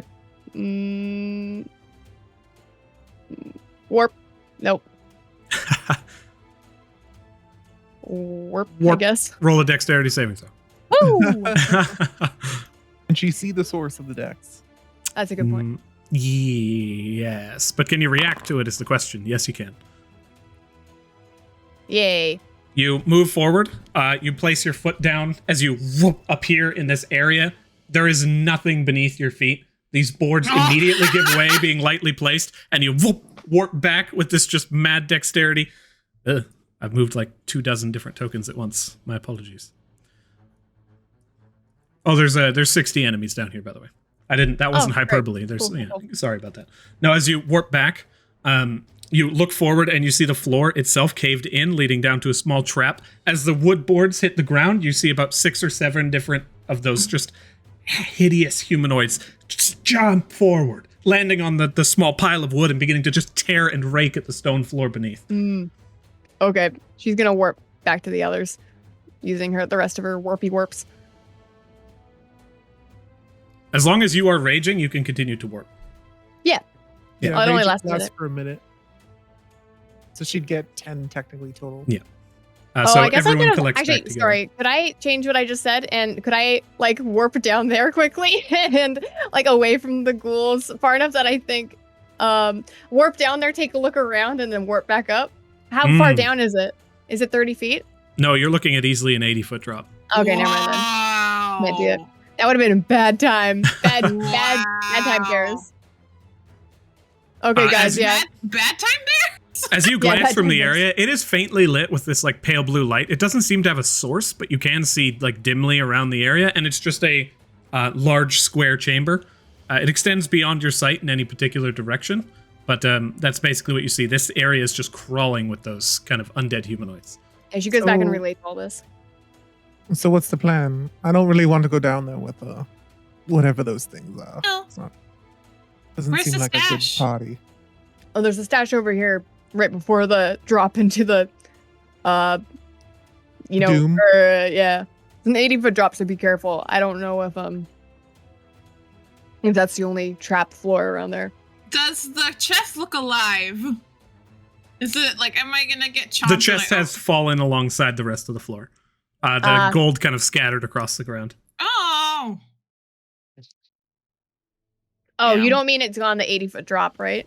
Yeah, it fell down along this entire section of floor, like within this 15-foot area is just gone.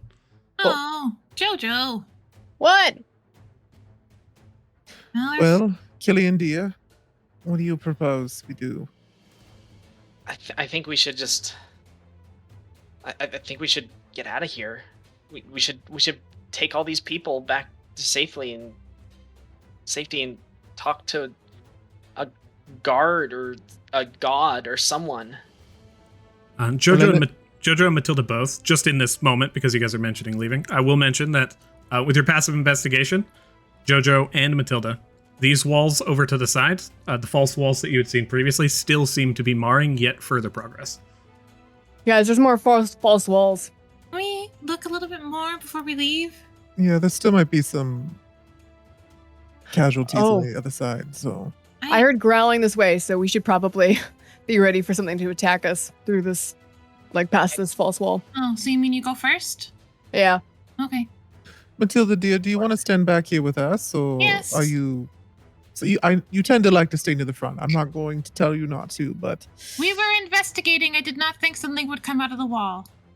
Well, usually when people investigate, things come out of the wall. That's usually just how these things go. Okay, you guys want to... I'm not fucking leaving. I need to find my brother. If he's here, I'm going to tear this house to the ground.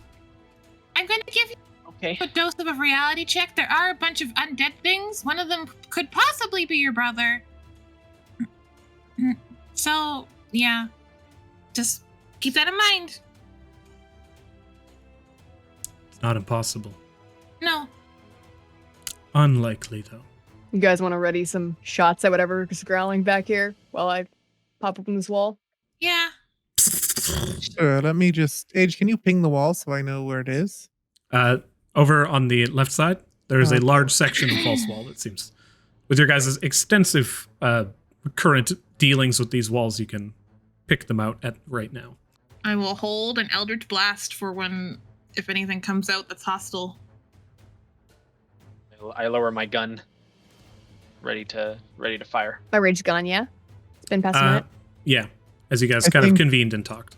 Killian might have to move over a bit, because it's like behind this corner, right? Yeah. I'll get rid of these bodies. Matilda, you can't currently see where Jojo is. She rounded the corner as well. Okay.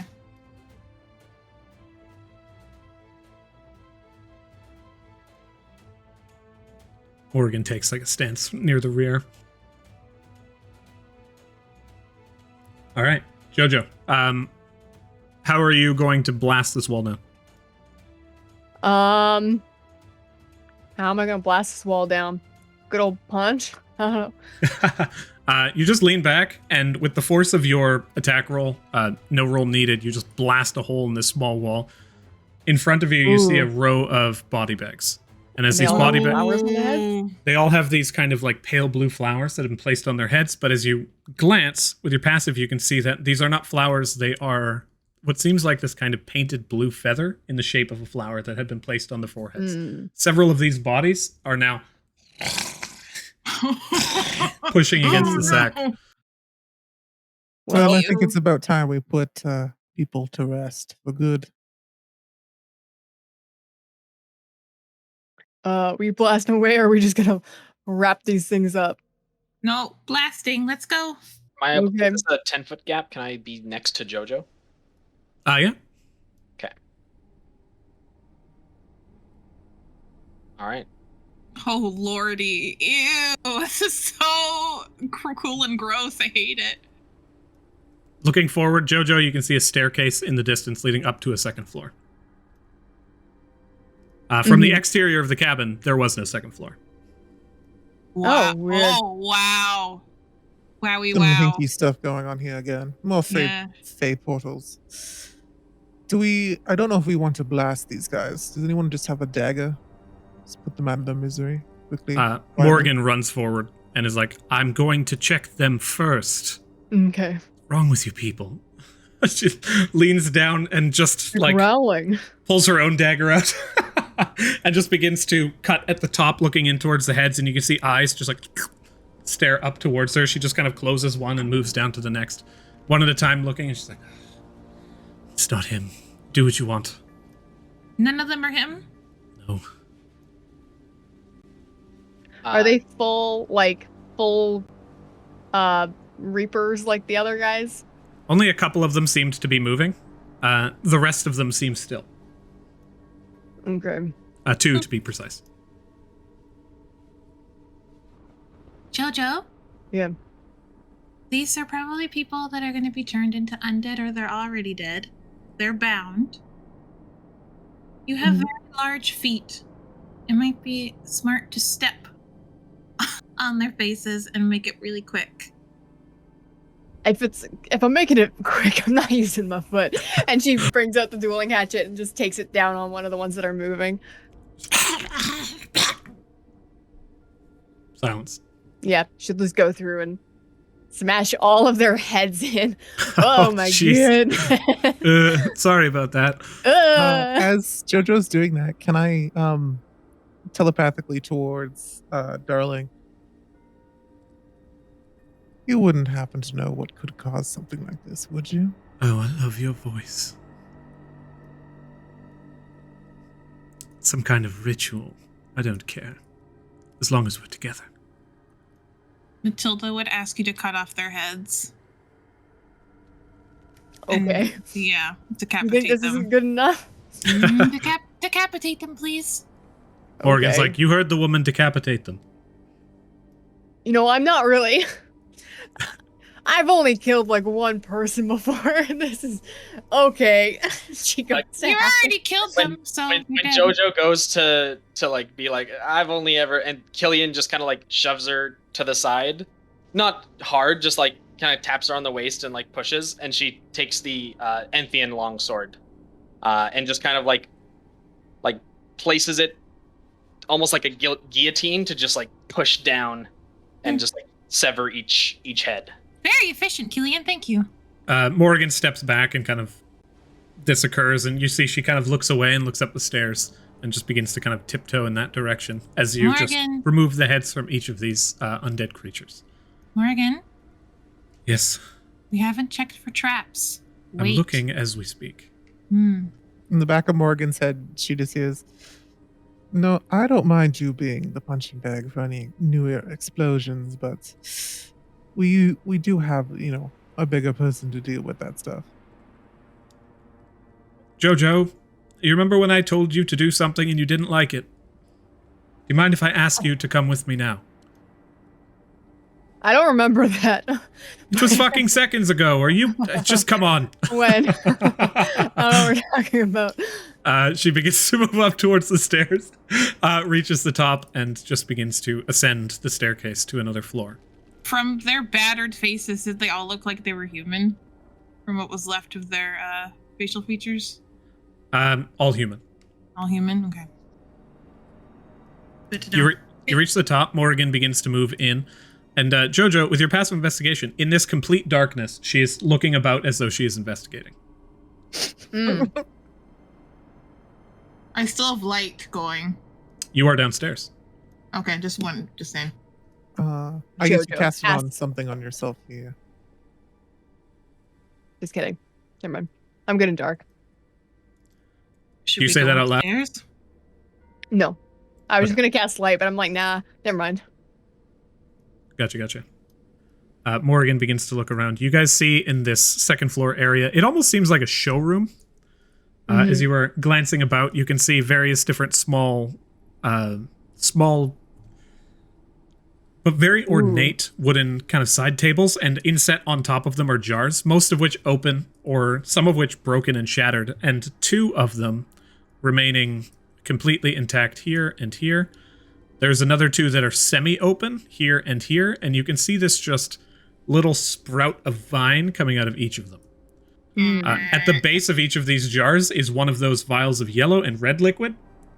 In front of the open jars, they are both empty. In front of the jars that are closed, the vines seem to be moving towards one or the other. Oh. Yeah, could I do an investigation check up here too? Or Go a ahead and roll perception? investigate. Are you trying to find clues within the area, or are you trying to search I think the it's area for something? Probably perception. Just I want to see if there's anything I haven't noticed yet. Gotcha. Oh, I really want to go upstairs Hey, so bad. Paige, would we be able to go on another break? Absolutely. As you begin to look around Jojo and perceive the area, we will go on break. We'll take Okay. 15 and we'll be back shortly. I want to say one thing first, because Vincent's chomping at the bit for one thing. Killian, as you were decapitating these bodies to ensure the safety of your friends, you felt a sting of enjoyment. Do you dig into that, or do you attempt to repress it? I think naturally Killian tries to repress it. Gotcha. As you begin to... Yeah. Sorry, no, continue. I was just going to say, I think because these are like they're dead, like they're dead people that are already dead, they might have been cultists, like she doesn't have as much of like she doesn't know these people, she doesn't know anything about them, so there's a little bit less of like a need to like, you know, keep her cool, but she still tries to do it anyway. As you force this morbid feeling, this almost just primal feeling that you have into the back of your mind, you feel your ash bond tingle a little bit, begin to burn towards the surface of your chest. And Matilda, the more you press in and the more curiosity you begin to engage in as you begin to step up these stairs and be like, I want to go up. But I don't want to die. Yeah. But I need to know. Yes. And you continue moving forward. That curiosity also, you feel a burn within your chest. And actually, instead of sending message to Jojo, Vincent will look towards Darling, and in the back of her head, can you let Jojo know that, you know, is it safe for us to go up? What has she seen?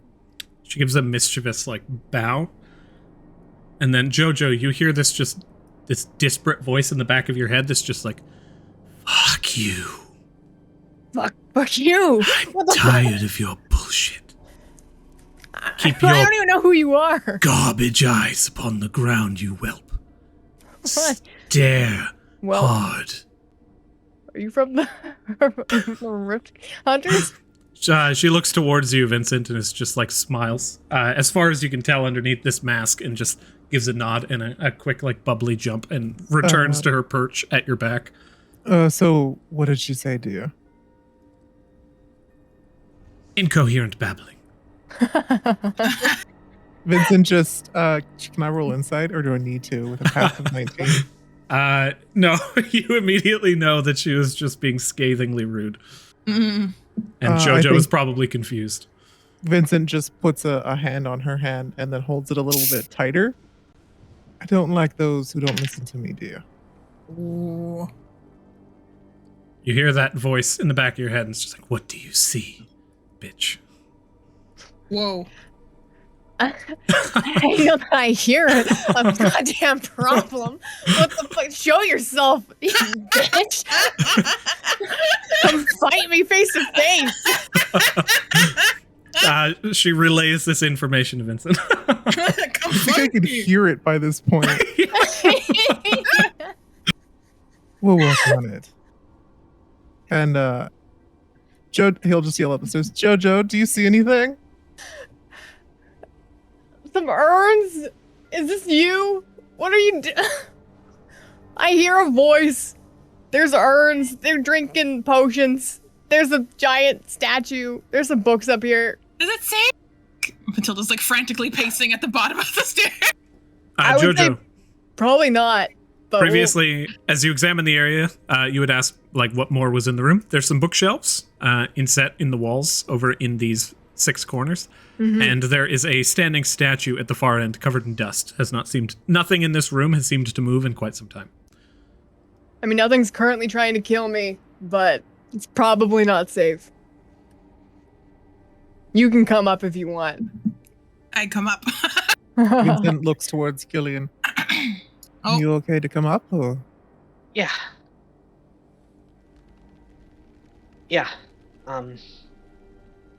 When you did you get the burning?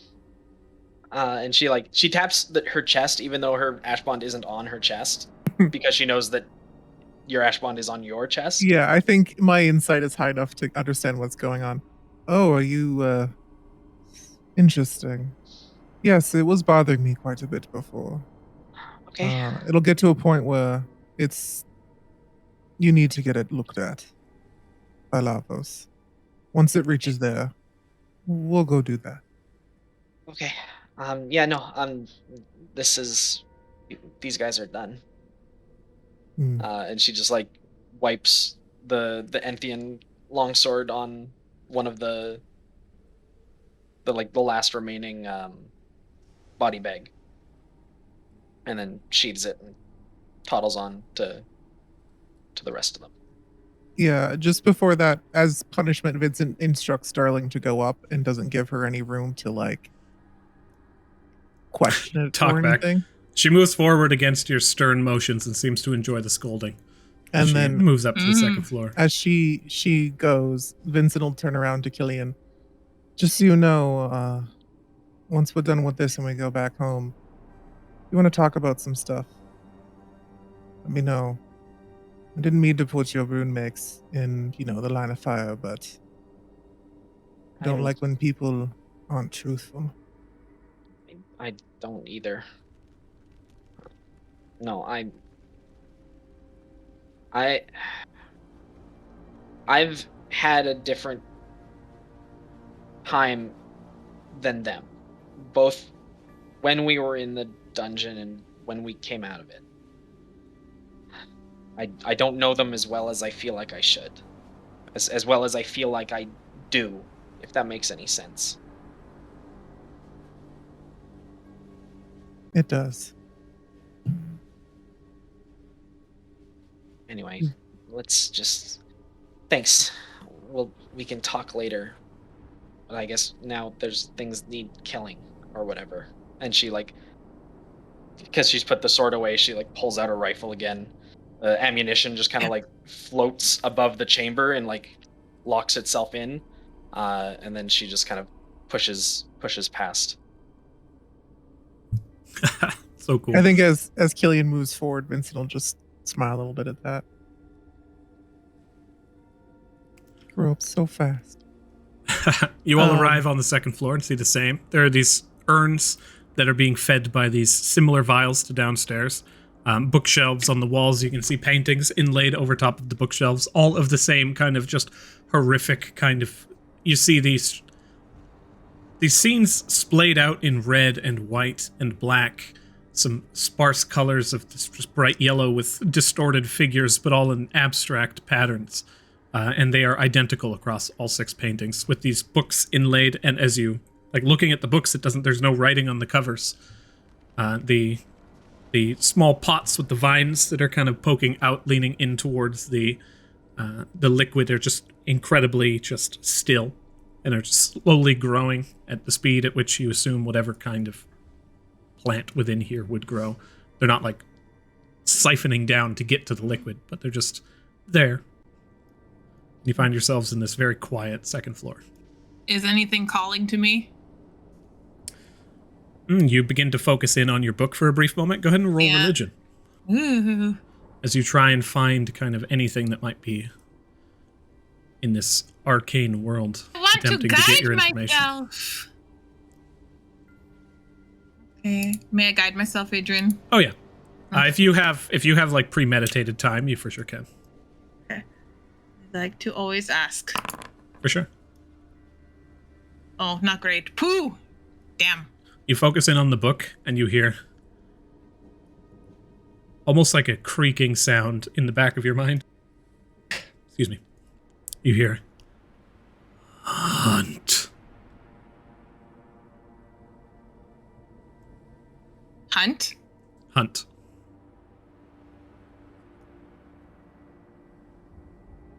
With a C? No, I'm kidding. With an H. To hunt. And move this way, and I try to focus in again. Is it giving me any other clues? As you move about, that's just that one word echoed through you as you fixated on your book for a brief moment. As you move around, that was your best attempt. All right, the book told me to hunt. I don't know what this means. Is there anything related to hunting? Killian just looks at the rifle in her hands. Yeah, I don't know if it wants you to go kill something, Matilda, but... Or what are you doing? More of an Just trying to set off whatever trap is in here? I just look very intently at the thing that's there. I would be careful, Matilda. You have a bad habit of things blowing up in your face. You see a statue standing in this just prideful looking, very old armor. Looking at it, roll history. In In the back of Darling's head, can you ping the room? Let me know if you see anyone else, connect to any consciousnesses that aren't visible to us. So I don't know that that's how telepathy works. I don't think it's like I know if all creatures are within 120 feet of me. But of the creatures that she can see, she can connect into to speak with telepathically. Okay. Yeah. Well, it was more like she tries to connect into the vaults. She tries to connect into the statue. She tries to connect into a book. Gotcha. Kind of thing. Nothing within the area that kind of responds to this telepathic ping. Cool. Except for the jars. There seems to be some kind of a consciousness there. And Jojo, you have your hand raised. Oh, I'll wait until after Matilda's history check.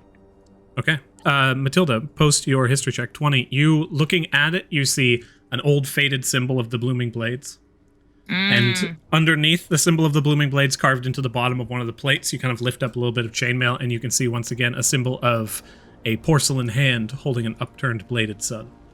The symbol of the symbol that you have seen several times up until this point. Yeah, also the one that I did, the false one before. No, that was the symbol of Zemayatel, which is like it's almost like a crying crescent moon facing downward. Oh, sorry. I get so confused with all these different symbols. That's okay. There's lots and lots of godly symbols. This one is a porcelain hand sideways holding up a bladed sun, a cult-like symbol that you have seen many times before at this point. But it seems to have been carved into this armor a long time ago. Just so you guys know, there is some sort of consciousness, I guess is the best word to use, in the vases. So should we take one?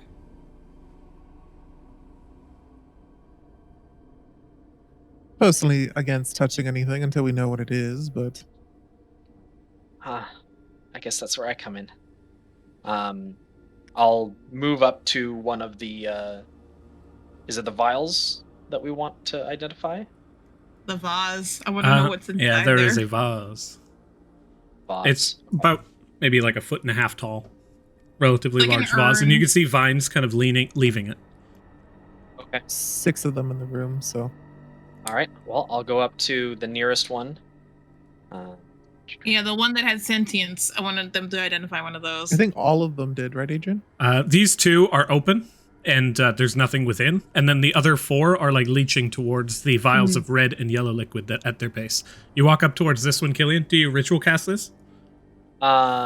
Yes. Okay, yeah, so it's gonna take a while if we want me to ritual cast this. Okay. While she does that, Jojo wants to snag a couple of books from these bookshelves. Could I roll an investigation check to grab some ones that interest Jojo? Absolutely. Go ahead and roll investigation. As long as these books don't make you hit Matilda again, we're fine. Yeah. 18. This book reads How to Hit Matilda. I love it. Rude. And then, which is ironically it just says roll above 11, and you don't know what that means. Damn it! Holy shit. I don't even actually think it's 11. You gotta roll maybe above, that's like, a it. 5. Roasted by God. God damn it, DM. What the hell? I'm sorry, you level up 3 times. But then it immediately falls away, and you're back to how you were. But God damn, it felt really good for a moment. Jojo, you begin to look through these books. As you reach this over here, kind of like looking through them, you open them up, all blank. Every book in here has nothing written on the pages. And as you reach this side, you find one book that actually, the exact same as the rest of them, third from the left. You lean in, grab it, pull back, and as you do so, you just hear as the doorway in front of you, this wall just slowly creaks open. Oh, there's a door? Yeah, I found another false wall. Woo! And Vincent, I believe you were... Killian, at this point, as they are investigating the room, your identifying goes off. You find a jar of awakening. This magic item is used to create an awakened shrub.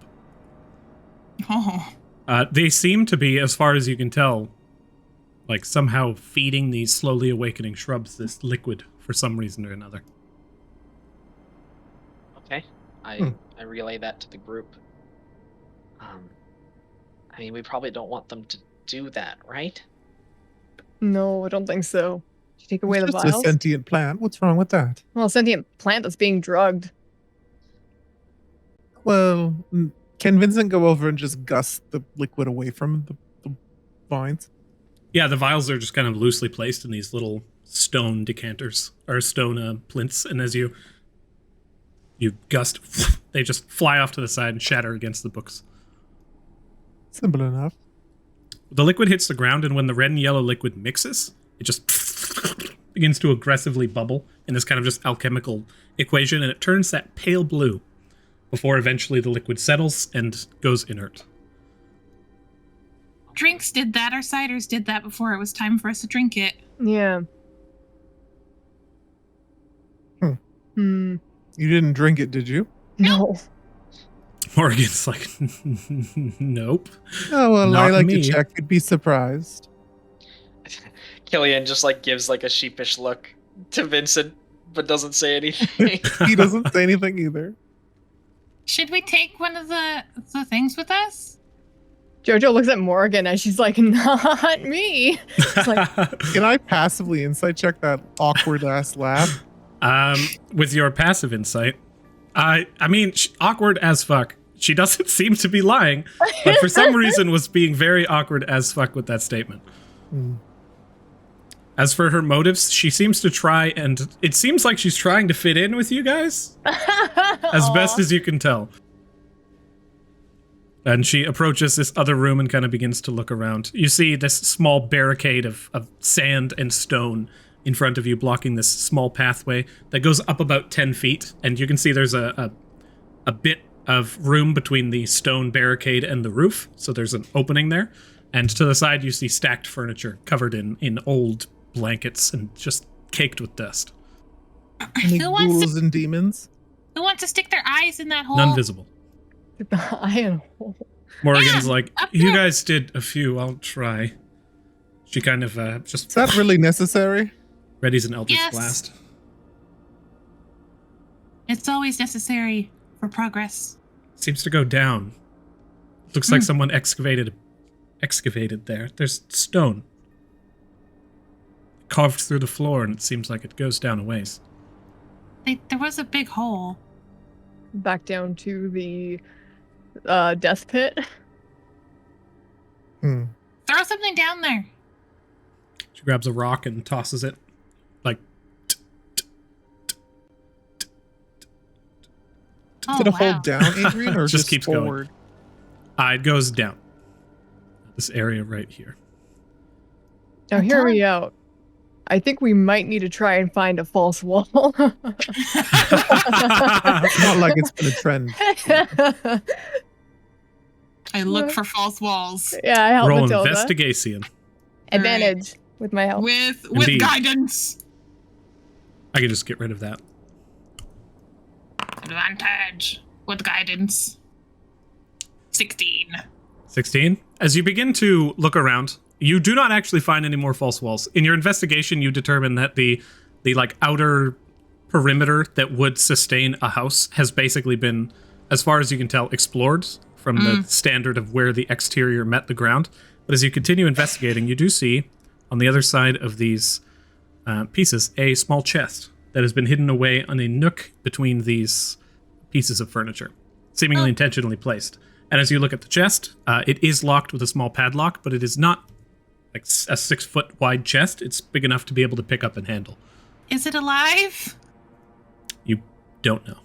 Oh. Killian! Yeah. I got a chest over here. It's Okay. locked.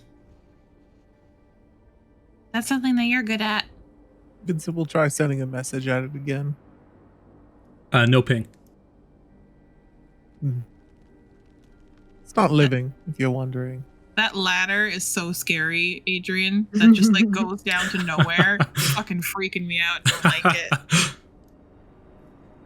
Matilda, at this point, you hear it's like pounding, as though like maybe a woodpecker or something, very slowly and methodically hitting the outside of the wall that you are currently standing next to. Oh, there's something hitting the wall over here. It sounds like a bird, maybe? Is it in a pattern? Roll intelligence. Me? Yep. Age, does my passive insight detect that that's probably Lavos's crow? Damn it. Ooh, very smart, Bianca. Congratulations. You have solved my crow. 10? I'll send a message to it. Hey, Dad, what's up? I don't know that familiars connect directly telepathically to their masters. Depends on the distance, right? Yeah. But like, if you are too... feet. Okay, so basically it can relay messages, but you're not connected straight through to good old Papa. Gotcha. So in a moment, you eventually hear... I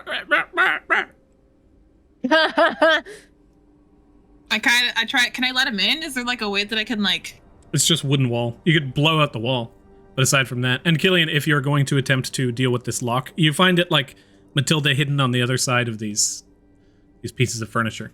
And there's a small chest over here. If you want to attempt to pick that lock, go ahead and roll dexterity. It's just one of dear old Dad's Slavos's birds. I wouldn't worry about it too much. I sent a sending message to him before. It looks like he caught up. Would you like to guidance me? Yes, of course. Boop. Nice.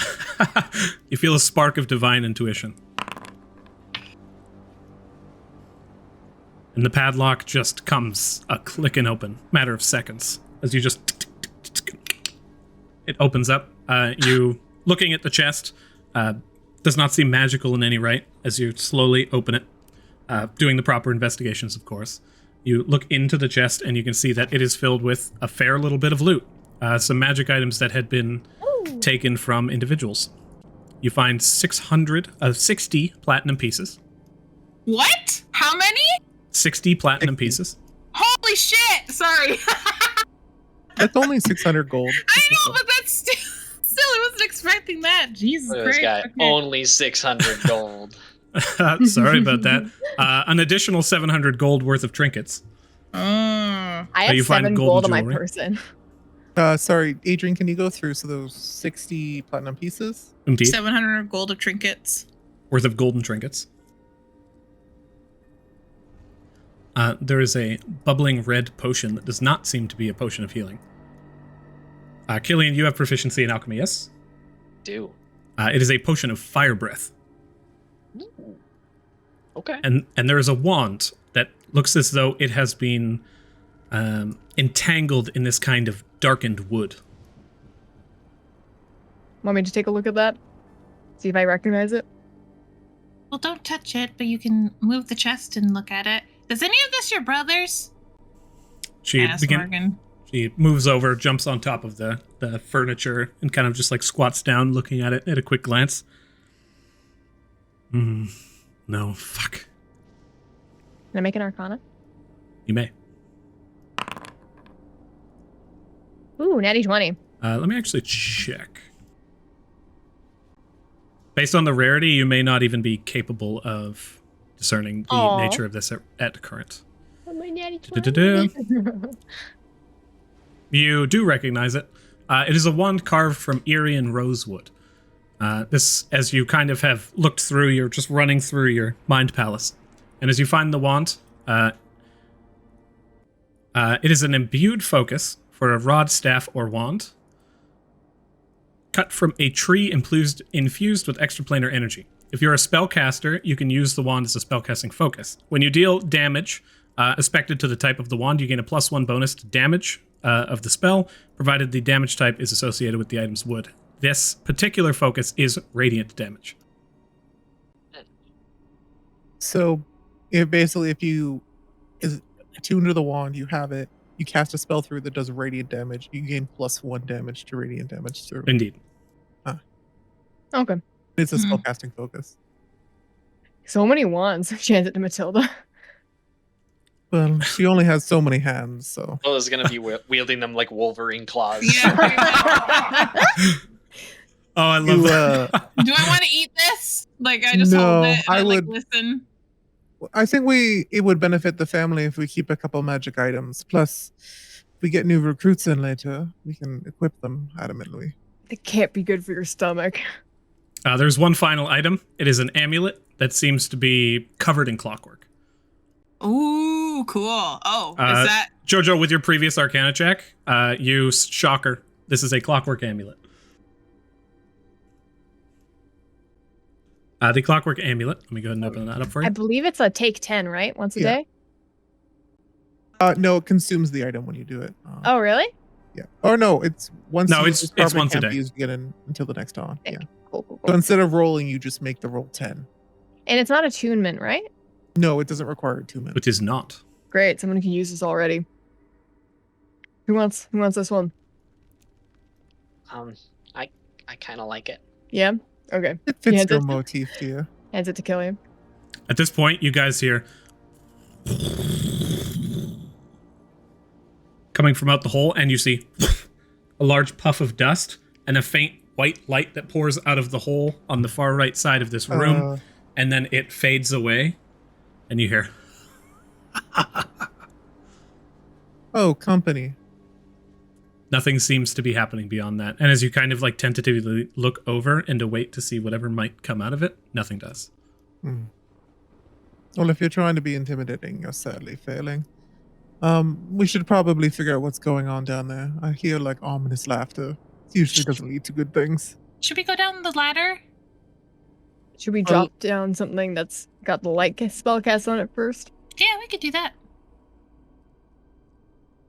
Okay. You want it, or should I? You. Please. Okay. She casts light on one of these sandbags and drops it down. No, there's like loose floorboards and everything. It's a full sandbag. Nah. You lift it, just begins to as you bring yourself up to the side and just standing at full height, toss this sandbag over. Also moonlight, which is interesting. Oh yeah, it's moonlight. Oh yeah, so it's a nice pale moonlight. Yeah. I would love throwing it if she could sandbags, aim but a it pale moonlight. just like right over the ladder, so that if anyone was like on the ladder, it would like. You risk damaging the ladder, but I would allow that. I don't want to risk damaging the ladder. It's a far drop. Man, you toss the sandbag at a safe distance from the ladder. You got your workplace safety on, 100%. That's textbook. Toss your sandbags away from the ladder. As you throw it, it descends a fair distance before, and then you hear.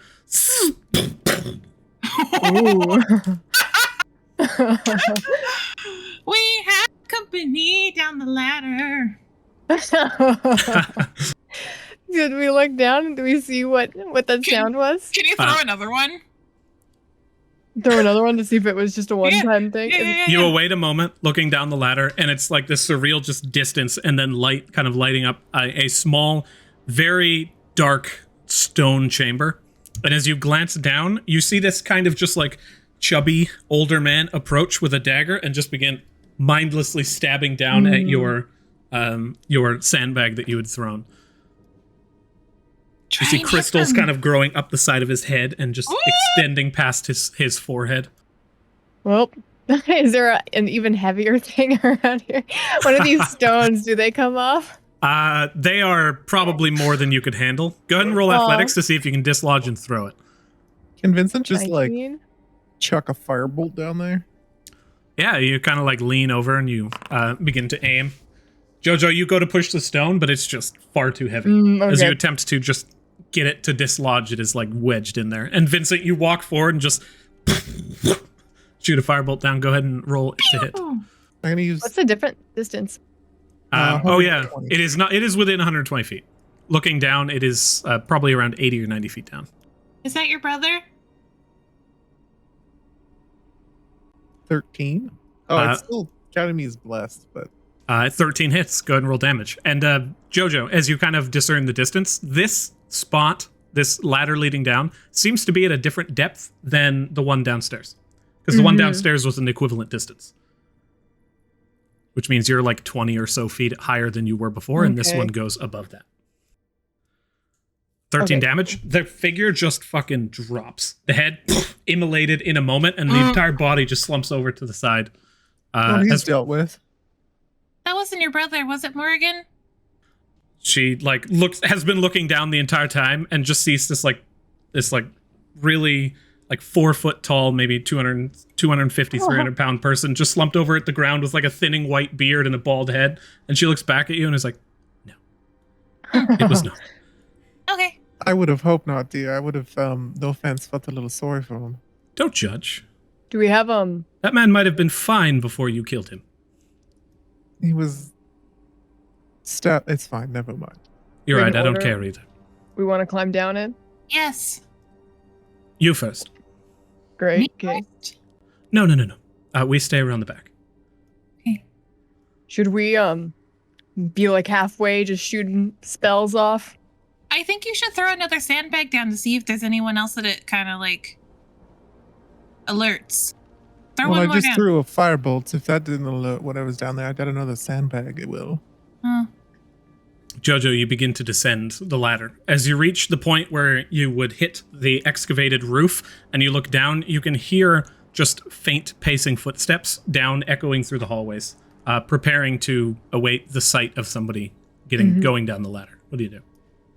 I think we should go stealth. I know we just did those things, but I'm going to try and quietly climb down. As you look down, the ladder seems to be kind of inset so that it is in the center of this room. With your perception that you can see, I'll actually just bring you here. This is your current position. I don't know if I'm seeing what you want me to see. I'm not sure. Where did you end up going? You disappeared. I am nowhere. Looking down, you between find worlds. you find yourself continually bringing yourself down the ladder.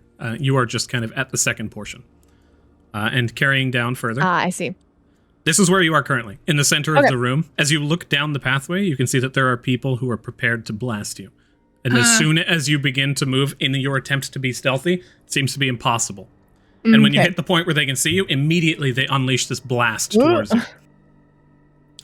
As it flies in, you can feel the air kind of crackling as the energy begins to move in towards you. And as it impacts your body, you feel this just wave of force pass through you. You take 7 points of force damage. And the individual immediately moves around the corner to duck behind a passageway. We got company. There's like not dumb. Is this initiative? Since you took damage, or? Everybody, roll initiative. But at current, I will ask you guys, do you move down the ladder? Because we can expedite that. Killian would have been not too far behind Jojo. Probably about 15 feet, maybe, up the ladder. Alrighty. Jojo will climb all the way down. I'll make Morrigan go in front of me. And then Morrigan I'll go traverses down. Yeah. Matilda, go down. You guys can position yourselves in this room once everything catches up. Jojo looks around. Now this is Vincent- what a cult looks like. Vincent would probably go after Killian, I think. It's very poorly organized, and the decor is so stereotypical. No finesse. As you guys appear, I'll also just get rid of this token right here. And looking down the hallway, Jojo, down here is where that individual was before he began to flee. Now, as you all look and you find yourself in this just cold, deep, damp, dark, this entire area surround you, Matilda, you say that as a joke, but this entire area seems ancient. Like excavated stone. You see temple walls with depictions of ancient, like, gods descending upon the world and just destruction. Pure, unadulterated death and destruction. Now, as you find yourselves down here, this creature lobbed a bolt towards you, Jojo, and you all see her kind of take this hit. You can position yourselves in this room, and I will hit this button right here. What does those green things look like? Are they going to hurt if we go near them? Or are they just lights? Yeah, Those are these pale kind of green lights that are sitting in torch sconces, but hovering above the sconce itself, just flickering with light. Okay, but they don't look like... Okay. You can place yourself, Killian.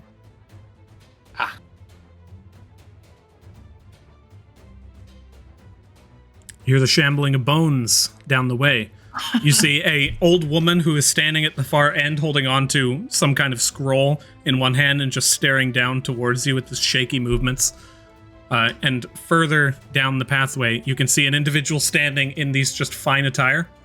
And the same kind of pale gray, black, and white cult attire that you had seen the previous members wearing. This one stands but wears these like bold shoulder spikes. That's almost like reminiscent of the beginning sprout of wings. And they're standing almost beckoning you to come towards them. Now, cool. as we begin, Killian, you are up. All right. All right. This commoner's in range. They are. All right. For what? Hunting rifle. They are 65 feet away from you currently. Okay.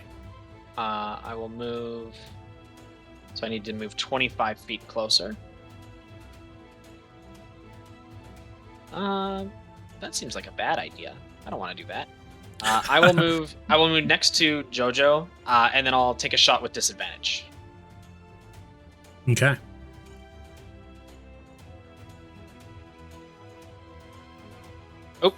Why is it? The bless is still on there. Can you? Yeah, I'm also blessed still from before. Gotcha. If you want to remove it? I can, yeah. So we will just subtract the D4, which ended up being a 3. Yeah. So as you aim, take a shot, it boom, bounds against the side of the stone wall, and the figure does not even move, does not flinch. Okay. That is I. Alrighty. At the end of your turn, Morrigan's turn. She ducks forward for a brief moment and takes aim with an Eldritch Blast as she looks down and sees an old woman. Hesitates for a moment. Where's my brother? She continues just twitching. She looks down, sees the hand, and is like, fuck it. Looses one bolt flying inward, slams in against the wall to the side, and you hear this rattling and just shattering motion around the corner on this spot here, before she ducks back into cover. Okay.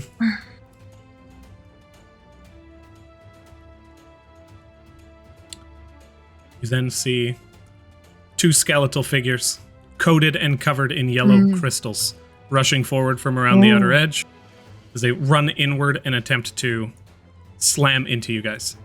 This one is going to attack Killian. This one's going to attack Jojo. Spoopy skeletons. Opening their mouth as though to let out some kind of battle scream.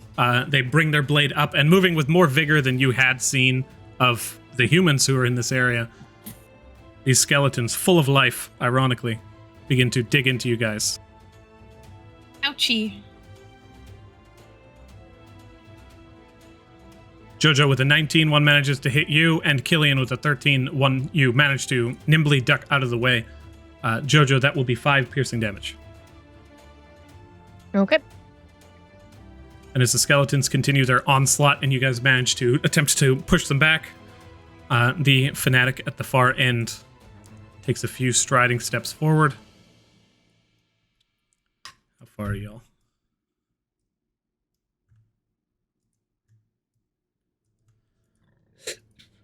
Killian, Yikes.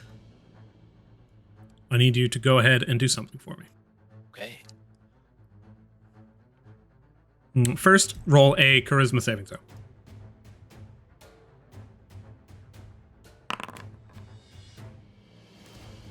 $15. As this just terrifying figure begins to move, you see the eyes alight with pale golden flame, and as they almost lift themselves up off the ground and stride forward, they raise a hand and produce a small gemstone. Tossing it forward, it lands in front of, or just behind where that woman was. I need you, and only you at current, to go ahead and roll a wisdom saving throw. Oh, okay. Is that different than the charisma saving throw I just made? It is. Okay, wait.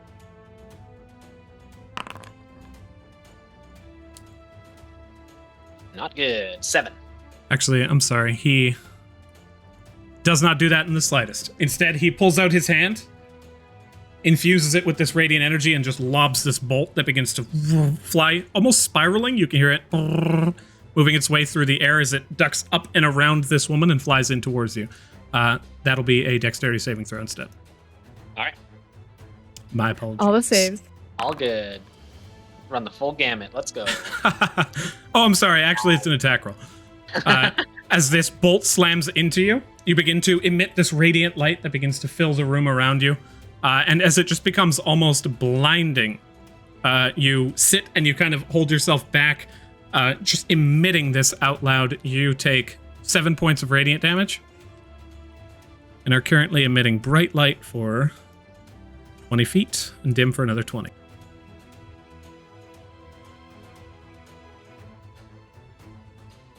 Ooh, it is blinding. Vincent, you are now up.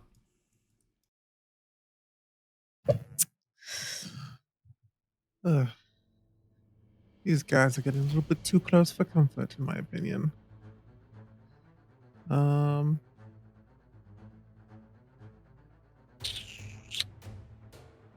They're undead, right? These are undead.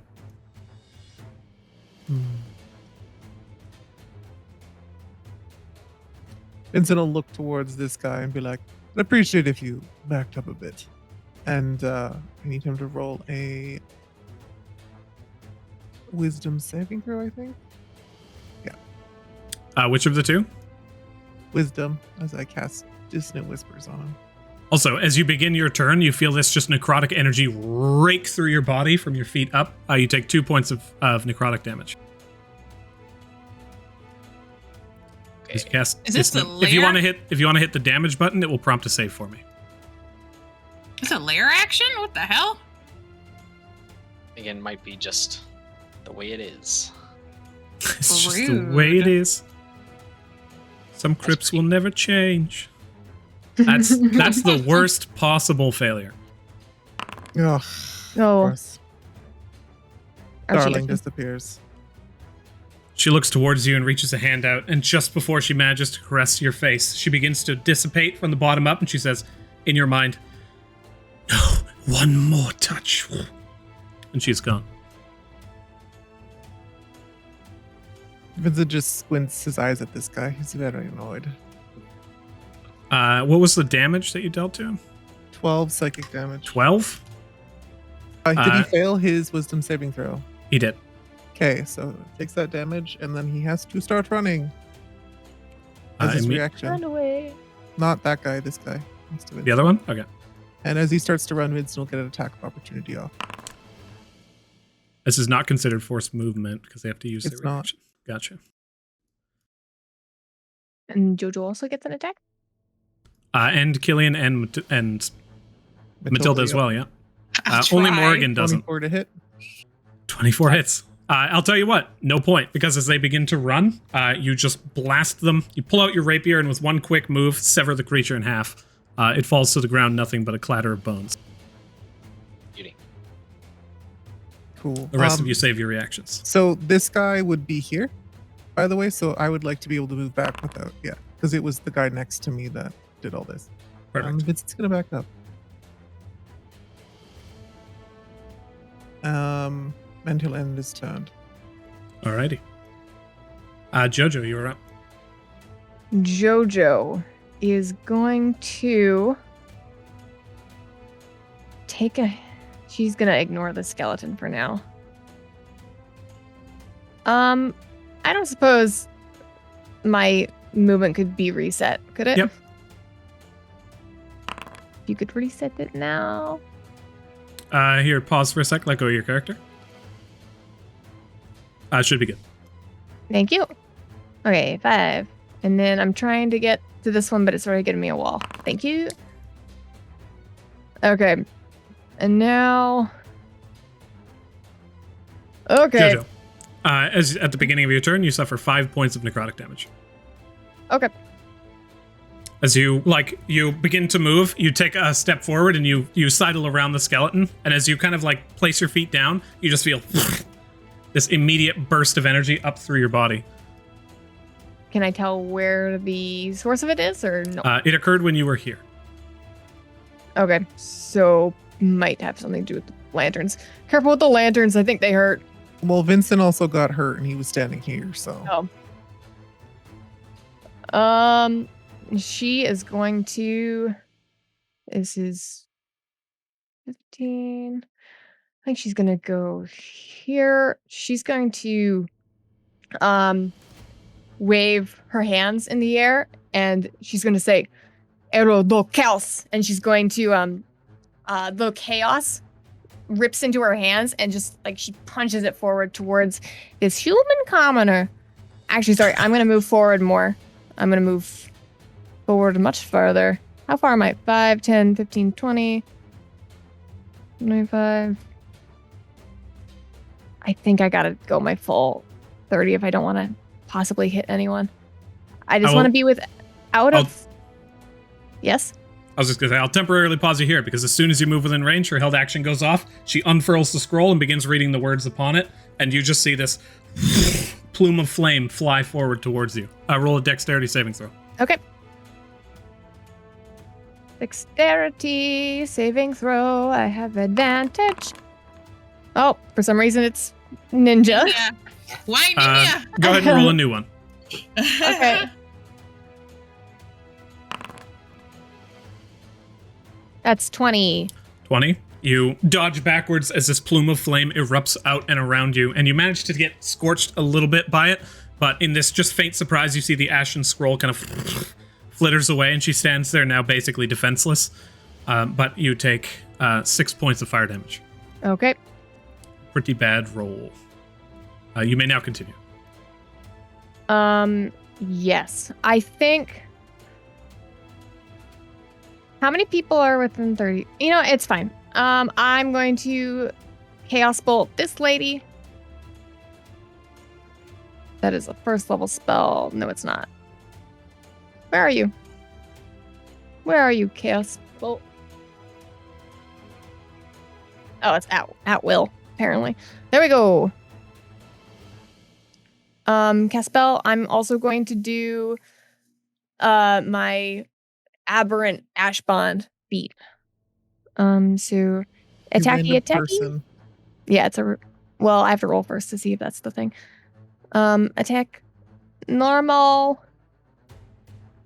That's a 17 to hit. 17 hits. Go ahead and roll damage. Let me see. What was... Oh, right. Damage. Normal damage. So it's a 6 and a 4, so I can choose between force and poison. Let's go with force. I feel like people don't have a lot of force. Resistance? Yeah. You're like holding onto this bolt of chaos in your hand. You go forward and you just poof, and you see it just break like 3 sound barriers as it flies in towards the woman. Oh, damn. Hits into her, and the magic energy just passes through her body as she just falls backwards and slams into the ground. DCs. Ooh. Love killing old ladies. I know, we keep killing old people. You see her resting like this, as though there is something on, like, underneath her back. She is not resting flat on the ground. The 7, so that does mean some random person within 30 feet of me takes 7 damage, I believe. Alien, the skeleton, Morgan, or Matilda. Ooh. That's roll a d6. Sorry, my Foundry sort of did a little weirdy when I tried to change the size of the screen. Gotcha. So I cannot roll anything currently. Would you like to roll it? Sure. You are looking for a 5 or 6. You did roll a 1. Morrigan gets blasted by 7 points of necrotic damage. Oops. Well, I mean, it's only Morgan, so... Morrigan's like, it's not the ground.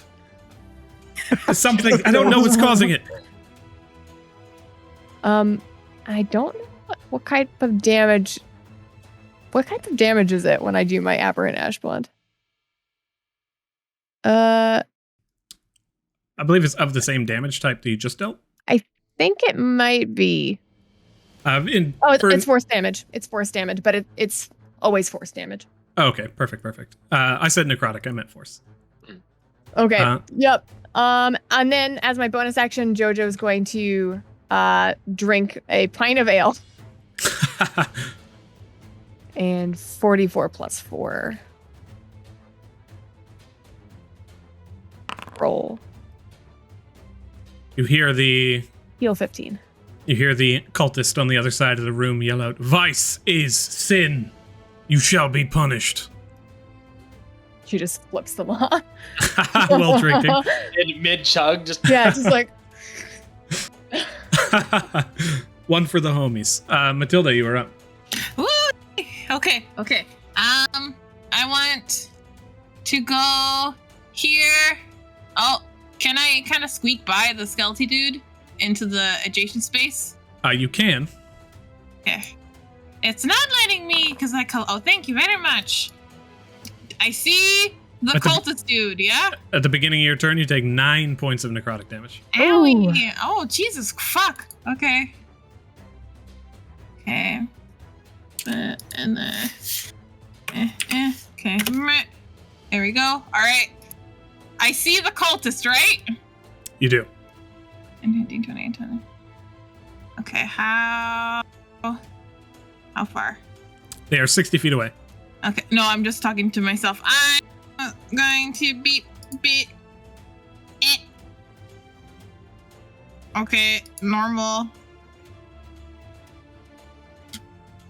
Alright. I have now hexed them. They have to whatever on wisdom saves. I'm choosing wisdom. It's not wisdom ability checks. Oh, sorry, wisdom ability. Sorry, wisdom ability. Blah blah blah blah blah. Whatever, wisdom. Can't talk. And then I'm gonna blast him. Then I started blasting. Yeah. All right, here we go. Oh, yay! Oh, no way. Yes, very good. I think, let's see what happens here. He says, vice is sin. You will be punished. And you just like squeak around the skeleton. Vroom, his body entirely just begins to feel drained. And you shoot this crackling beam of energy that just spirals around Jojo, slams into the creature for 18 damage. I don't think you added your d6 of hex damage set, did you? Oh, okay, no, I didn't. Hold on. So it'd be 6 plus whatever you roll. Just roll 1d6. It has a 1d6? 1d10 plus 4 plus 10. Yep, beautiful. Another Add that 6. d6. Another d6. Okay, roll. So another 4 damage. Woo! Another No, it's 8. 8. Because it's 6 maximum plus the 2. Oh, yeah. This is crit. It's 8. You will be punished. Entire body just splats off to the side and lands just in a puddle behind. Oh, how unfortunate for them. That wasn't your brother, right? I hope not. No, it wasn't. And I'll move back here. I want to move back, Adrian, behind the wall for cover, please. Zoop, zoop. And then I'm gonna prompt an opportunity attack because I want to be away from them. It didn't attack Jojo. It doesn't attack you either as you begin to move away. All right, there we go. And that is my turn. Is over. You see around the corner 3 individuals running into line of sight for a brief moment. Actually, this one would go here. This one goes here. And Killian and Jojo remaining within the line of fire. The 3 of them take aim towards you, and each like leaning back, holding onto similar wands that person at the entrance seemed to have. Lean back and almost mirroring your own movement, Jojo, go for a punch. And as they do, you see 3 horizontal slashes, like claw marks, fly in past Jojo and towards Killian. One of which towards Jojo, 2 of which towards Jojo, 1 of which towards Killian. As they fly in, passing through the open space. Jojo, you like prepare and blast as the chaos energy around you just dissipates the attack. And Killian, looking on towards this, you manage to get low enough that you duck underneath the blast that flies in. None of them are hits. Nice. Using the rest of its movement, this one rushes out of line of sight, and then these 2 do the same, preparing for their next ambush. You hear someone in the distance begin to mutter some kind of incantation. And Killian, you are up. All right. Do I take necrotic damage? You do not. Seems to be in the blue radius. Very interesting. All right. All right. Well, this guy's a huge pain. Seeing that everyone else wasn't attacked, she's gonna take 1 step back. You good? Skeleton kicks you. No, I'm just kidding. And then she just kind of like shrugs at it, lifts her rifle, takes another shot.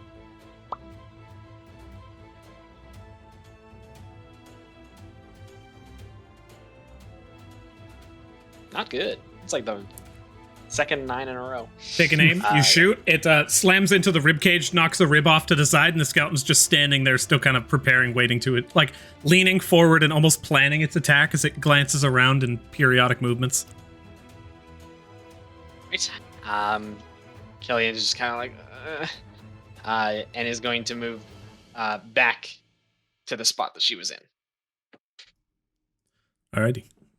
The end of your turn. As you hear the muttering continue down the hallway, in one brief moment, a booming voice travels through this entire crypt. You have come to claim my life. Other hunters have tried. I will be the only one who claims their glorious boons. I will be the one that releases them from their bonds. False prophet, you will not live through the day. And as this voice travels through, passing through each of your bodies in one, Matilda, you feel a particular excitement. But you don't know if it's your own or the feeling that is tingling up from the hand that holds the book. You don't even know when it came into your hand. But as you clutch it now tightly, a smile creeps onto your face that you did not even know was there. And that is where we will end today's session. Good. Looking down towards these, you just see a line of viscera at this point, and the closer you get to this woman that kind of lays there with her back splayed out, Jojo, just the more terrifying all of this feels. Thank you all for watching. And until next time, Dragon League. Bye, everybody. Bye. Thought he was going to grab another drink. Oh, man. No, I don't need to do that. I'm not thirsty anymore.